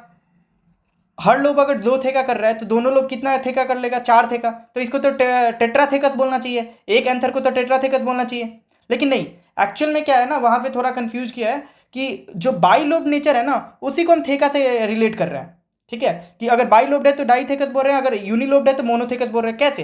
एग्जाम्पल के लिए देखो ना, तो जो हमारा ये पोएसी फैमिली है, फैबेसी फैमिली है, जो क्या बोलते हैं इसमें हमने पढ़ा है क्या वो मॉर्फोलॉजी ऑफ फ्लावरिंग प्लांट, उसके एंथर को हम क्या बोल रहे हैं? डाइथेकस।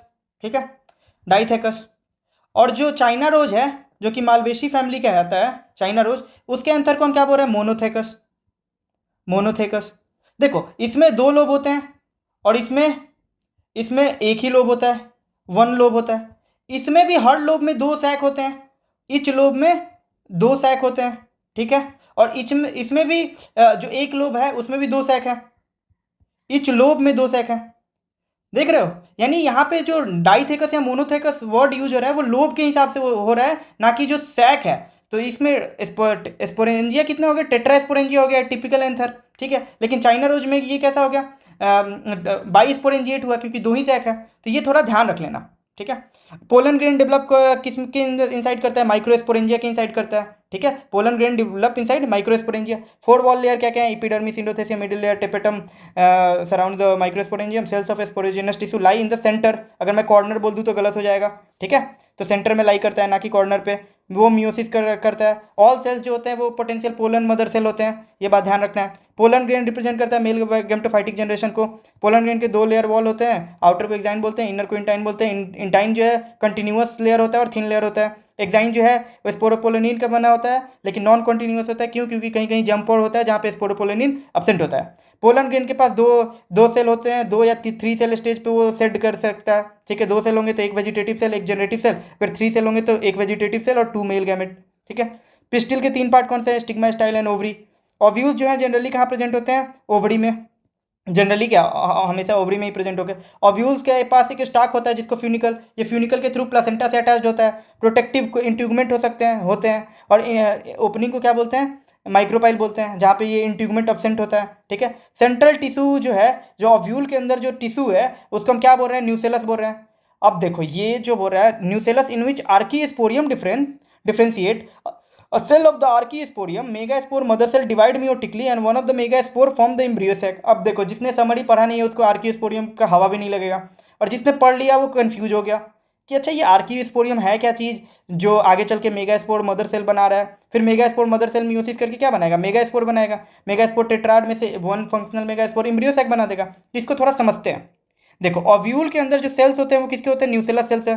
वो ओव्यूल के अंदर सेल्स क्या है? न्यूसेलस सेल्स है। अब देखो एक या एक से ज़्यादा न्यूसेलस सेल जो है ना वो डिफ्रेंशिएट कर सकते हैं किसमें? और वो कहाँ? माइक्रोपाइलर रीजन में जनरली डिफ्रेंशिएट करते हैं। ठीक है, वो कहाँ किस में डिफ्रेंशिएट कर सकते हैं? तो आर्कीस्पोरियम में। अभी आर्कीस्पोरियम एक सेल भी हो सकता है। अगर मान लो सिर्फ एक न्यूसेलस सेल जो है वो डिफ्रेंशिएट किया तो एक आर्कीस्पोरियल सेल बनेगा। अगर मान लो एक से ज़्यादा कर गया तो एक से ज़्यादा आर्कीस्पोरियल सेल जो है वो डिफ्रेंशिएट हो जाएंगे।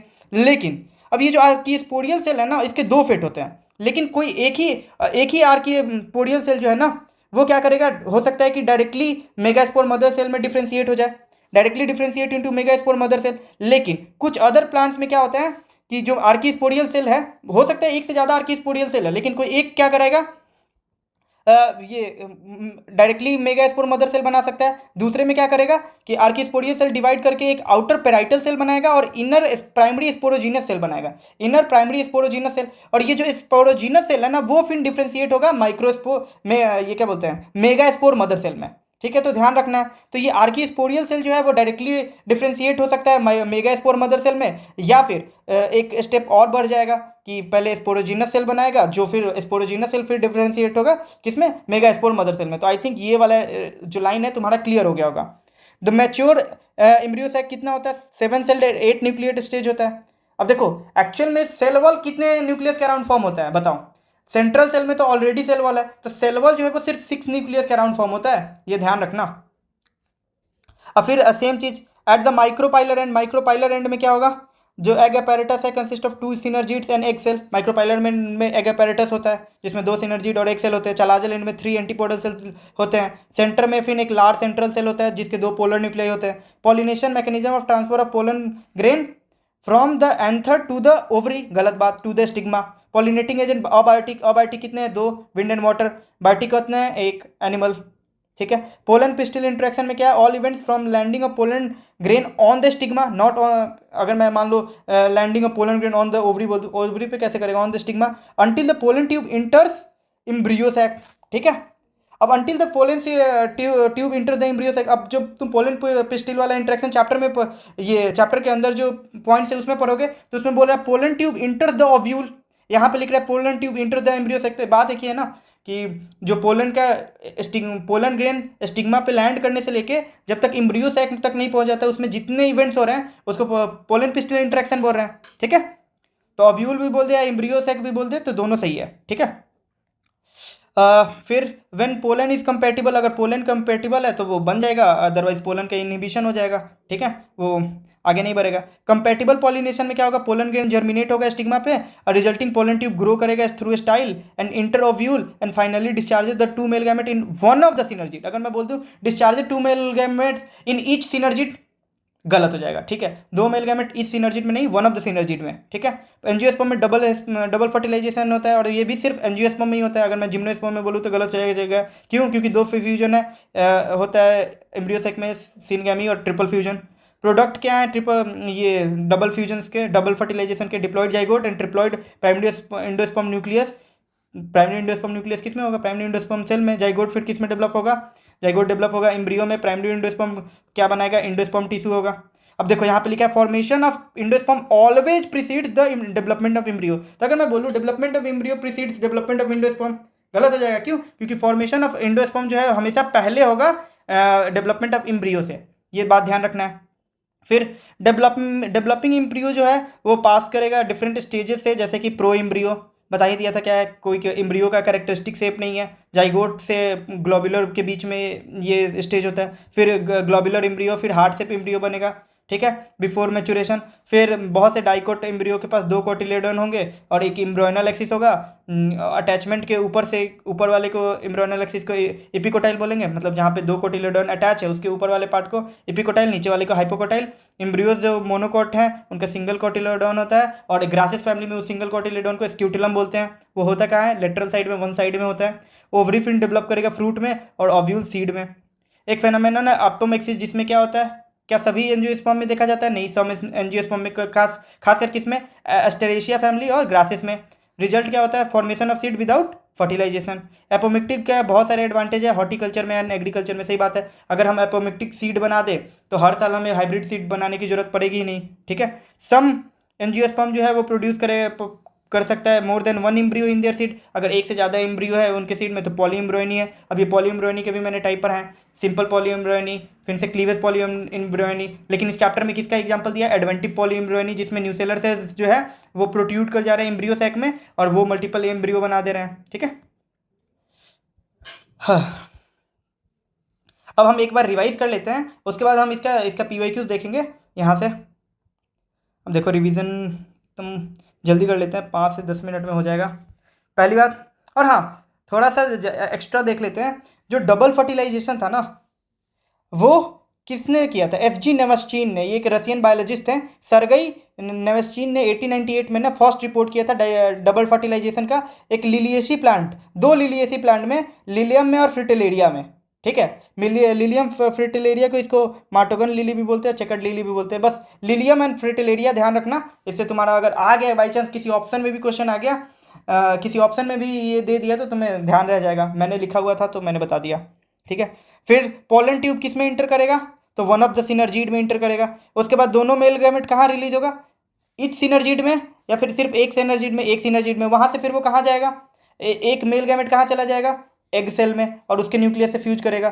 फिर दूसरा कहाँ जाएगा, पोलर न्यूक्लियस, और उसके न्यूक्लियस से फ्यूज करेगा। अगर जो ये एग न्यूक्लियस के साथ जो फ्यूजन हो रहा है, ठीक है, तो उसके बाद फॉर्म क्या होगा, जाइगोट। इसको क्या बोल रहे हैं, fusion of male gamete with egg cell, egg nucleus के साथ, तो उसको सिनगैमी बोल रहे हैं। लेकिन जो मेल गैमेट है वो पोलर न्यूक्लियस के साथ फ्यूज कर रहा है तो उसको क्या बोल रहे हैं, ट्रिपल फ्यूजन बोल रहे हैं, क्योंकि दो फ्यूजन हो रहे हैं तो इसको क्या बोल रहे हैं, double fertilization. Double fertilization unique event है किसके लिए, एंजियोस्पर्म जिम्नोस्पर्म, किसके लिए, सिर्फ और सिर्फ एंजियोस्पर्म के लिए, ये बात ध्यान रखना है, ठीक है। फिर जाइगोट किस में डेवलप होगा, एम्ब्रियो में, और क्या बोलते हैं जो प्राइमरी इंडोस्पर्म न्यूक्लियस है, मतलब प्राइमरी इंडोस्पर्म जो सेल है वो किस में डेवलप हो जाएगा, इंडोस्पर्म में, ये ध्यान रखना है, ठीक है। अब क्योंकि हमने ऑलरेडी आगे पढ़ चुके हैं तो हम देख रहे हैं कि ये प्राइमरी एंडोस्पर्म न्यूक्लियस है, ये बड़ा वाला जो सेल हो जाएगा प्राइमरी एंडोस्पर्म सेल है, ये जाइगोट है। अब जाइगोट देखो डेवलप हो रहा है, पहले जाइगोट है, फिर 2 सेल स्टेज बना, फिर 4 सेल स्टेज बनेगा। ठीक है। फिर ये ग्लोबुलर एम्ब्रियो और जाइगोट के बीच में एक स्टेज आएगा जिसको प्रो एम्ब्रियो बोल रहे हैं, जिसमें एम्ब्रियो का कोई कैरेक्टरिस्टिक शेप नहीं है। इसमें एम्ब्रियो का तुम देख सकते हो हार्ट शेप्ड है, ये देखो सस्पेंसर है। ठीक है। और फिर मैच्योर एम्ब्रियो में प्लोम्यूल और रेडिकल देखने को मिलेगा, और ये दोनों कोटिलेडॉन हो गई, ये डाइकोट का एग्जाम्पल दिया हुआ है। ठीक है।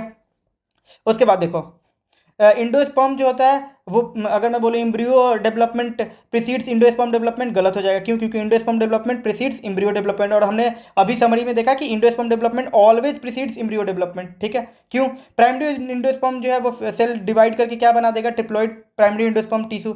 अब इस cells of this tissue are filled with reserve food material. ठीक है। Reserve food material and are use for the nutrition of developing endosperm. True और फॉल्स? गलत। क्यों? क्योंकि यूज होता है for the nutrition of developing embryo, not the endosperm. ठीक है। In all endosperm development, in all kind of endosperm development, the sorry, the primary endosperm nucleus undergoes, in all kind of endosperm development, the primary endosperm nucleus undergoes successive nuclear division to give rise to free nuclei. True or false? False। First हो जाएगा, क्योंकि all kind में नहीं, most common type में क्या होता है? Primary endosperm nucleus undergo free nuclear division, यानी उसके सेल वॉल का सिंथेसिस नहीं होता है उस हर न्यूक्लियस के अराउंड। ठीक है। इसको हम क्या बोल रहे हैं? फ्री न्यूक्लियर इंडोस्पर्म बोल रहे हैं। बाद में सेल वॉल का सिंथेसिस हो जाएगा और फिर वो सेलुलर इंडोस्पर्म बन जाएगा। ठीक है।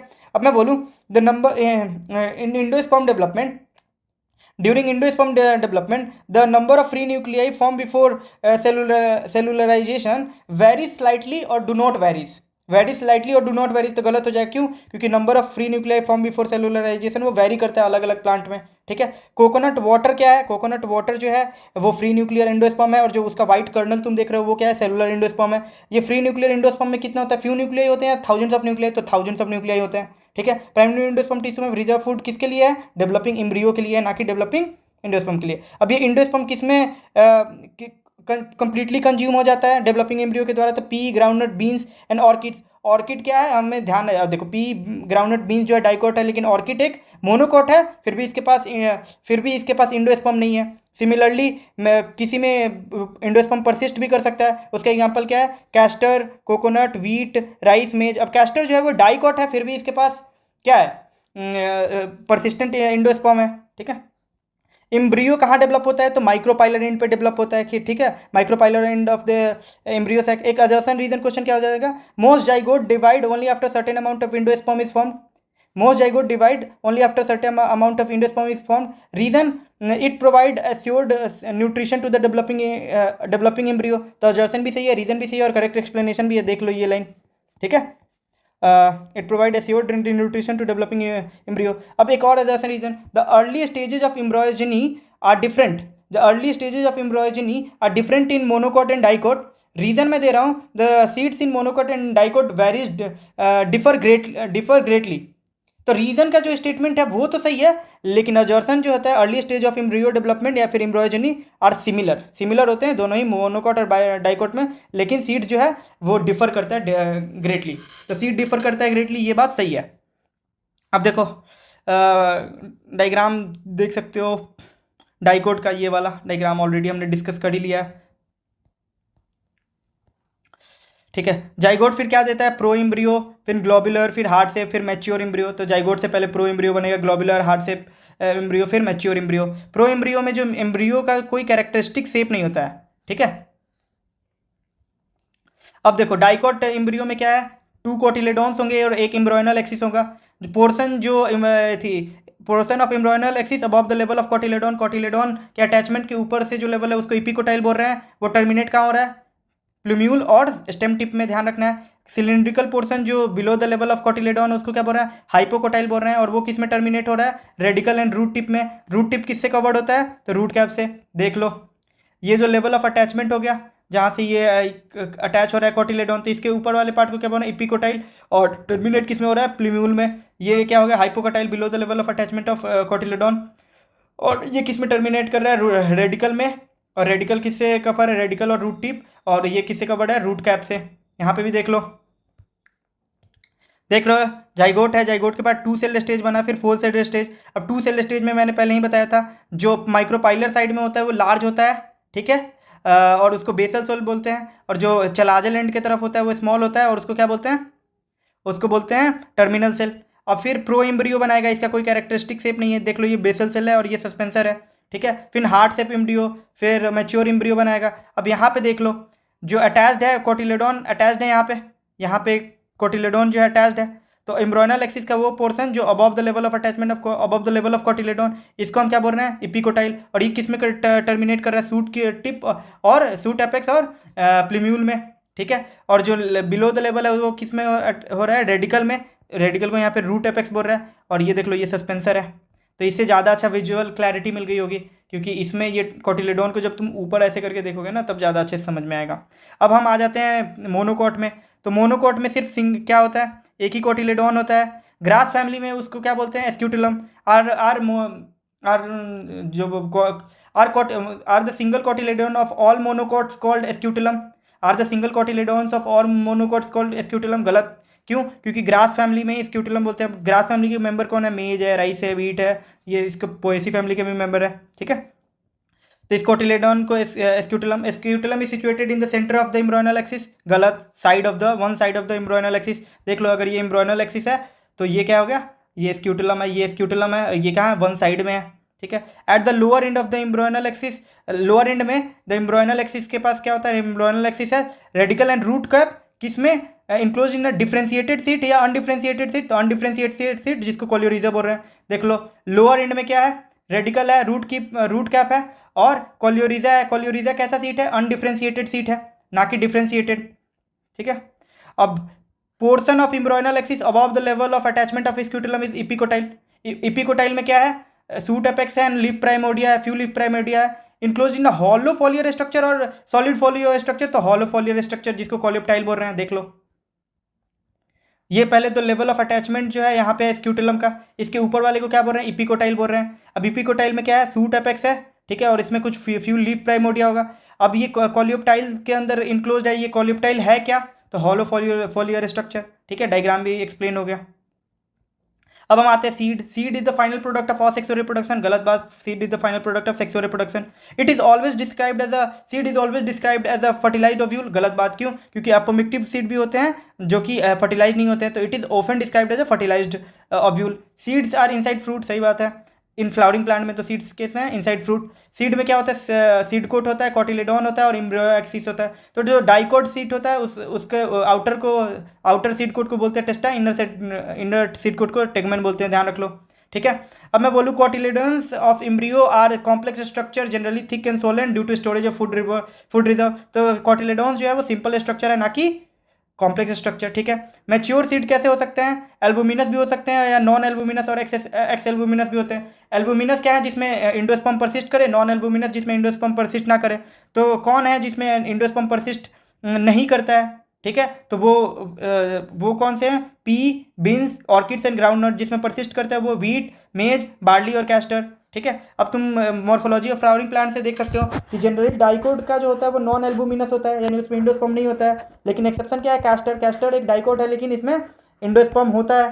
सिमिलरली मोनोकोट एल्बुमिनस होता है, यानी इंडोस्पर्म होता है, लेकिन एक्सेप्शन क्या है, ऑर्किड, जिसमें क्या बोलते हैं, ये इंडोस्पर्म नहीं होता है। अब कुछ में क्या होता है ना, कुछ सीड्स में क्या होता है, ब्लैक पेपर जैसे एग्जांपल के लिए, ब्लैक पेपर और बीट में न्यूसेलस भी परसिस्टेंट होता है, ठीक है। इंडोस्पर्म के अलावा न्यूसेलस भी परसिस्टेंट है। तो इस ऐसे परसिस्टेंट न्यूसेलस को हम क्या बोल रहे हैं, पेरियस्पर्म। कहाँ कहाँ होता है, किस किस में, beet root, beet, black pepper and castor. अब integuments of ovule harden as soft protective seed coat. Integument of ovule develop into soft protective seed coat. गलत, टफ प्रोटेक्टिव सीड कोट होता है। माइक्रोपाइल जो होता है remain as small pore in the seed coat. में भी माइक्रोपोल वो छेद होते हैं, उसका काम क्या है, ऑक्सीजन की एंट्री और वाटर का, कब, ड्यूरिंग सीड जर्मिनेशन, ठीक है। जैसे जैसे सीड मेच्योर होता है उसका मॉइस्चर कम होने लगता है, water content is reduced and seed क्या होता है, रिलेटिवली ड्राई। तो जो वो रिलेटिवली मेच्योर सीड में कितना परसेंटेज होता है मॉइस्चर का, तो 10 to 15%। ये ध्यान रखना, अगर मैं बोल दूँ 40 to 50% तो गलत हो जाएगा, ठीक है। एम्ब्रियो जो है वो फिर और हाँ, जैसे जैसे सीड मेच्योर होता है, एज द सीड मेच्योर, जो general metabolic activity of embryo speeds up, true और फॉल्स, फॉल्स हो जाएगा। क्यों? क्योंकि स्लो डाउन हो जाता है। एम्ब्रियो फिर डोरमेंसी स्टेट में जा सकता है, स्टेट ऑफ इनएक्टिविटी। फेवरेबल फिर कंडीशन होगा तो जर्मिनेट हो जाएगा। फेवरेबल कंडीशन मतलब adequate moisture, oxygen and suitable temperature. Ovule जो है वो सीड में डेवलप होगा, ओवरी फ्रूट में डेवलप होगा, ठीक है। और ये जो दोनों जो ट्रांसफॉर्मेशन है ओव्यूल का सीड में, ओवरी का फ्रूट में साइमल्टेनियसली होगा। अगर मैं बोल दूँ डज नॉट अकर साइमल्टेनियसली तो गलत हो जाएगा।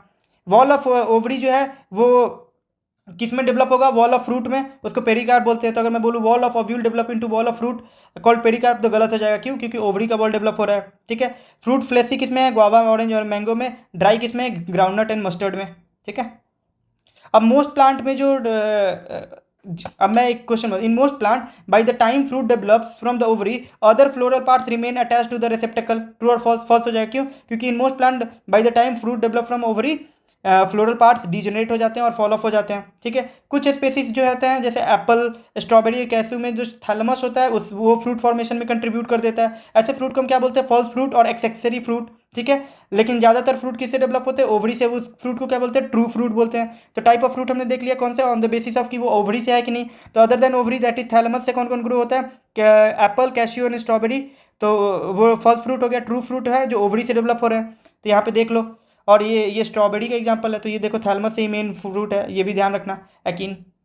अब ट्रू फ्रूट जो है वो सिंपल फ्रूट भी हो सकते हैं, यानी सिंपल फ्रूट का क्राइटेरिया क्या है? या तो सिंगल कार्पेल हो या फिर एक से ज़्यादा कार्पेल हो, तो वो फ्यूज्ड होना चाहिए, यानी सिन कार्पस मल्टी कार्पेलरी, ठीक है। एग्रीगेट फ्रूट का क्या है कि एक से ज़्यादा कार्पेल हो, मल्टी कार्पेलरी, और एपोकार्पस यानी फ्यूज नहीं होना चाहिए। उसका एग्जाम्पल क्या है? रास्पबेरी। फिर तीसरा फ्रूट क्या है? मल्टीपल फ्रूट या कंपोजिट फ्रूट। इसमें होल इन्फ्लोरेसेंस जो है, इन्फ्लोरेंस क्या है? ग्रुप ऑफ फ्लावर है। फ्लावर जब क्लस्टर होकर इन्फ्लोरेसेंस फॉर्म बनाते हैं तो होल इन्फ्लोरेसेंस जो है वो फ्रूट में डेवलप हो जा रहा है। एग्जाम्पल पाइनएप्पल जैसे देख लो, ये सिंपल फ्रूट का एग्जाम्पल है। पी फ्लावर, ठीक है। ये रास्पबेरी क्या है? एग्रीगेट फ्रूट का एग्जाम्पल है, ठीक है। इसमें देख लो एक से ज़्यादा कार्पेल है लेकिन कोई फ्यूज नहीं है, तो ये ऐसा एग्रीगेट फ्रूट बना रहा है। इसमें पाइनएप्पल में क्या है? होल इन्फ्लोरेसेंस ही देख लो, बहुत सारे फ्लावर्स मिलके ही फ्रूट बना दे रहा है, तो ये कंपोजिट और मल्टीपल फ्रूट हो गया। एप्पल में क्या हो रहा है? जो रेसिप्टेकल है वहीं फ्रूट बना दे रहा है, तो ये फॉल्स फ्रूट या फिर एक्सेसरी फ्रूट हो गया। जितना मैं अंडरलाइन कर रहा हूँ बस वही देखो इसमें, ठीक है। उसके अलावा कुछ फ्रूट्स जो हैं विदाउट फर्टिलाइजेशन भी डेवलप हो सकते हैं, उसको उन फ्रूट्स को क्या बोलते हैं? पारदेनोकार्पिक फ्रूट बोलते हैं। और इस फेनोमेनन को क्या बोलते हैं? Development of fruit without fertilization को क्या बोलते हैं? इस डेवलपमेंट को पारदेनोकार्पी बोलते हैं। बनाना एक पारदेनोकार्पिक फ्रूट है। पारदेनोकार्पी जो है आर्टिफिशियली इंड्यूस किया जा सकता है, हाँ किया जा सकता है, with application of growth hormone. अगर मैं बोलूँ पारदेनोकार्पिक फ्रूट्स में हैव सीड्स, ट्रू और फॉल्स? फॉल्स। क्यों? क्योंकि फर्टिलाइजेशन हो ही नहीं रहा है तो सीड नहीं होगा इसमें। अब देख लो, ये भी थोड़ा ध्यान रख लेना, ये जो डायग्राम्स है, ठीक है। तो ये जो है ये एक कैस्टर डाइकोट का सीड का है, तो इसका लेवल जो है वो ध्यान रख लेना। ये जो है ये कैरंकल है, ये कॉमन गार्डन भी है, और ये एक ओनियन मोनोकॉट है, तो देख लो सिंगल कॉटिलेडॉन है। तो ये सारा जो है में भी आ सकता है, डायरेक्ट डायग्राम आ जाए और उसमें लेबल करने के लिए आ जाए, ठीक है। ये एक मेज है जो कि मोनोकॉट है और ग्रास है, तो इसलिए इसको स्क्यूटुलम बोल रहे हैं। क्या सभी मोनोकॉट के कॉटिलेडॉन को हम स्क्यूटुलम बोल सकते हैं? नहीं बोल सकते हैं, ठीक है। अब अगला क्वेश्चन जो है वो इन फ्लावरिंग प्लांट या in angiosperm the pollination and fertilisation are independent of water, true statement और फॉल्स स्टेटमेंट? तो ट्रू स्टेटमेंट है, एक्सेप्ट फॉर जो पॉलिनेशन हाइड्रोफिली होता है, उसके अलावा देखा जाए तो पॉलिनेशन और फर्टिलाइजेशन इंडिपेंडेंट ऑफ वाटर है यहाँ। और देखो हाइड्रोफिली तो बहुत रेयर है ना, फ्लावरिंग प्लांट में बहुत रेयर है, ठीक है। लेकिन अगर मैं बोलूँ seed formation is dependent on water, true और फॉल्स? तो ट्रू हो जाएगा। क्यों? क्योंकि मोर डिपेंडेबल है, ठीक है। उसके बाद क्या पूछा जा सकता है? एयर क्वेश्चन हो सकता है कि young seedlings are in flowering plant, the young seedlings are nourished on their own, the young seedlings are nourished on their own until they are capable of photosynthesis. और मैं रीजन दे दूं, they have the seeds have enough sufficient food reserve. तो assertion भी सही हो जाएगा, reason भी सही हो जाएगा, ये इस लाइन से बना हुआ है, रीजन भी सही और करेक्ट एक्सप्लेनेशन भी होगा। फिर जो है hard coat provides protection to the young embryo, soft coat नहीं, हार्ड कोट ध्यान रखना है, ठीक है। और being product of sexual reproduction, seeds generate old genetic combination leading to variation, गलत, न्यू जेनेटिक वेरिएशंस जो है न्यू जेनेटिक कॉम्बिनेशंस वो प्रोड्यूस करते हैं, ठीक है। अब dehydration and dormancy of mature seed, dehydration and dormancy of mature seeds are crucial for seed germination, true और फॉल्स? फॉल्स। क्यों? क्योंकि स्टोरेज के लिए जरूरी है, लेकिन जर्मिनेशन के लिए डिहाइड्रेशन और डोरमेंसी जरूरी नहीं है। वो डिहाइड्रेट नहीं भी हुआ, डोरमेंट स्टेट में नहीं भी गया, तब भी जर्मिनेट कर सकता है, ठीक है। अब सीड वाइबल के कब कितने दिनों तक रह सकते हैं, तो फ्यू मंथ तक रह सकते हैं, ठीक है। सीड जो है, और पहली बात क्या है, जब सीड वाइबिलिटी पीरियड जो होता है वो वैरी करता है कि नहीं, तो करता है, वो भी ग्रेटली वैरी करता है, नॉट स्लाइटली या फिर डू नॉट वैरी कर लिख दूँ तो गलत हो जाएगा, ठीक है। और ये कितने दिनों तक मतलब ये जो सीड की वाइबिलिटी है वो फ्यू मंथ्स तक भी हो सकती है, ठीक है। सेवरल ईयर्स तक भी हो सकती हैं, हंड्रेड्स ऑफ ईयर्स तक भी हो सकते हैं, और कुछ एग्जांपल देख लो जिसमें तो 10,000 भी हो सकता है, 2,000 भी है। कौन सा सीड वाइबिलिटी, तो ल्यूपिन जो है उसका जो सीड है, कौन सा ल्यूपिन स्पेसिस, तो ल्यूपिनस आर्क्टिकस, जिसे कहाँ से एक्सकेवेट किया गया था, आर्कटिक टुंड्रा से, वो 10,000 साल के बाद जर्मिनेट कराया गया था, ठीक है। डेट पाम का एक सीड है, ठीक है। डेट पाम 2000 साल के बाद जर्मिनेट किया था। कौन सा डेट पाम, फिनिक्स डेक्टाइलीफेरा, ठीक है। ये कहाँ से खोजा गया था, तो archaeological excavation at king's Herod's palace near Dead Sea. अब देखो ऑर्किड्स में, ऑर्बेंके में और एस्ट्रिगा में टाइनी सीड्स होते हैं। पहली बात तो टाइनी सीड्स होते हैं, थाउजेंड्स ऑफ टाइनी सीड्स होते हैं। ऑर्किड का जो सीड होता है वो स्मॉलेस्ट सीड होता है, लेकिन ऑर्बेंके और एस्ट्रिगा जो है वो क्या है, पैरासिटिक स्पीसीज, ये ध्यान रख लो। एक और प्लांट जो कि पैरासिटिक है वो कैस्कुटा है, मतलब बस देखने के लिए कि ये तीनों अगर मान लो direct which of the following is parasitic, option A आ गया कैस्कुटा, ऑप्शन 2 ऑर्बेंके एस्ट्रिगा, तुम बोलोगे ऑर्बेंके एस्ट्रिगा कहाँ था, तो यहाँ पे है, ठीक है। तो ऑल द अबव हो जाएगा। फीकस में भी टाइनी छोटे छोटे 100 से लेकर 1000 सीड्स होते हैं, ठीक है। एपोमिक्सिस क्या है, पहली बात तो किस में देखा जाता है, तो एस्टेरेसिया एंड ग्रासेस में। होता क्या है, तो सीड का फॉर्मेशन हो जाता है विदाउट फर्टिलाइजेशन, ठीक है। अभी ये देखो एपोमिक्सिस क्या है, सेक्सुअल रिप्रोडक्शन का फॉर्म है जो मिमिक करता है किसको, असेक्सुअल रिप्रोडक्शन है। Apomixis is a form of asexual reproduction that mimic sexual reproduction. तो अगर मैं बोल दूं apomixis is a form of sexual reproduction that mimic asexual reproduction, गलत हो जाएगा, ठीक है। अब अपोमिक्टिक सीड जो प्रोड्यूस करने के बहुत सारे मेथड है, उसमें से एक क्या है कि डिप्लॉयड एग सेल प्रोड्यूस हो जाए, यानी एग सेल जब मियोसिस से प्रोड्यूस होता है ना, वो मियोसिस से ना होकर माइटोसिस से प्रोड्यूस हो जाए, और फिर वो एग सेल जाए एम्ब्रियो में डेवलप हो जाए बिना फर्टिलाइजेशन से, तो वो एपोमिक्टिक सीड प्रोड्यूस कर सकता है। लेकिन बहुत से वेराइटीज और सीड। अब पोली एम्ब्रियोनी क्या होता है, occurrence of more than one embryo in a seed, एक से ज़्यादा अगर एम्ब्रियो है सीड के अंदर तो उसको पोली एम्ब्रियोनी बोलते हैं। किस में देखा जाता है, तो बहुत से सिट्रस और मैंगो वेराइटीज़ में होते हैं। अभी पोलो एम्ब्रियोनी भी कितने टाइप के हो सकते हैं, सिंपल, क्लीवेज और एडवेंटी। सिंपल में क्या है, अगर एक से ज़्यादा एग ही फर्टिलाइज हो गया तो वो कब हो सकते हैं, या तो एक एम्ब्रियो सेक में एक से ज़्यादा एग प्रोड्यूस हो जाए गलती से, ठीक है, या फिर ओव्यूल के अंदर ही एक से ज़्यादा एम्ब्रियो सेक हो जाए, तब वो मल्टीपल ये क्या बोलते हैं इम्ब्रियो प्रोड्यूस हो सकते हैं। क्लीवेज हो सकता है, यानी जो प्रो इम्ब्रियो बना वो स्प्लिट कर जाए 2 इम्ब्रियो में, 3 इम्ब्रियो में, तो क्लीवेज से भी मल्टीपल पॉली एम्ब्रियोनी स्टेज हो सकता है। और तीसरा क्या है, एडवेंटी पॉली एम्ब्रियोनी में क्या होता है कि न्यूसेलर सेल्स जो होता है, डिवाइडिंग न्यूसेलर सेल या इंट्यूगमेंट जो है वो प्रोट्यूड कर दे इम्ब्रियो सैक में, और वो इम्ब्रियो बहुत सारे बना दे। तो क्या है, some of the nucellar cell surrounding the embryo sac start dividing and protrude into embryo sac and develop into embryos. तो इसमें जो एडवेंटी पॉली एम्ब्रियोनी है वही अपोमिक्सिक सीड प्रोड्यूस कर सकता है, ठीक है, बाकी दोनों नहीं करेंगे। तो क्या ये क्लोन कहे जाएंगे, एपोमिक्टिक सीड जो है क्लोन कहे जाएंगे कि नहीं कहे जाएंगे, एपोमिक्टिव एम्ब्रियोज जो है वो क्लोन ही होंगे। हाइब्रिड वेराइटीज़ में क्या दिक्कत क्या है हाइब्रिड में, कि हर साल प्रोड्यूस करना पड़ता है। क्यों प्रोड्यूस करना पड़ता है, क्योंकि जो इनके प्रोजेनी है उनमें जो कैरेक्टर्स हैं वो मेंटेन नहीं होते हैं। The plants in the progeny वो सेग्रीगेट हो जाते हैं and do not maintain, hybrid character को है वो मेंटेन करके नहीं रखते हैं, तो ये इसकी ड्रॉबैक है, ठीक है।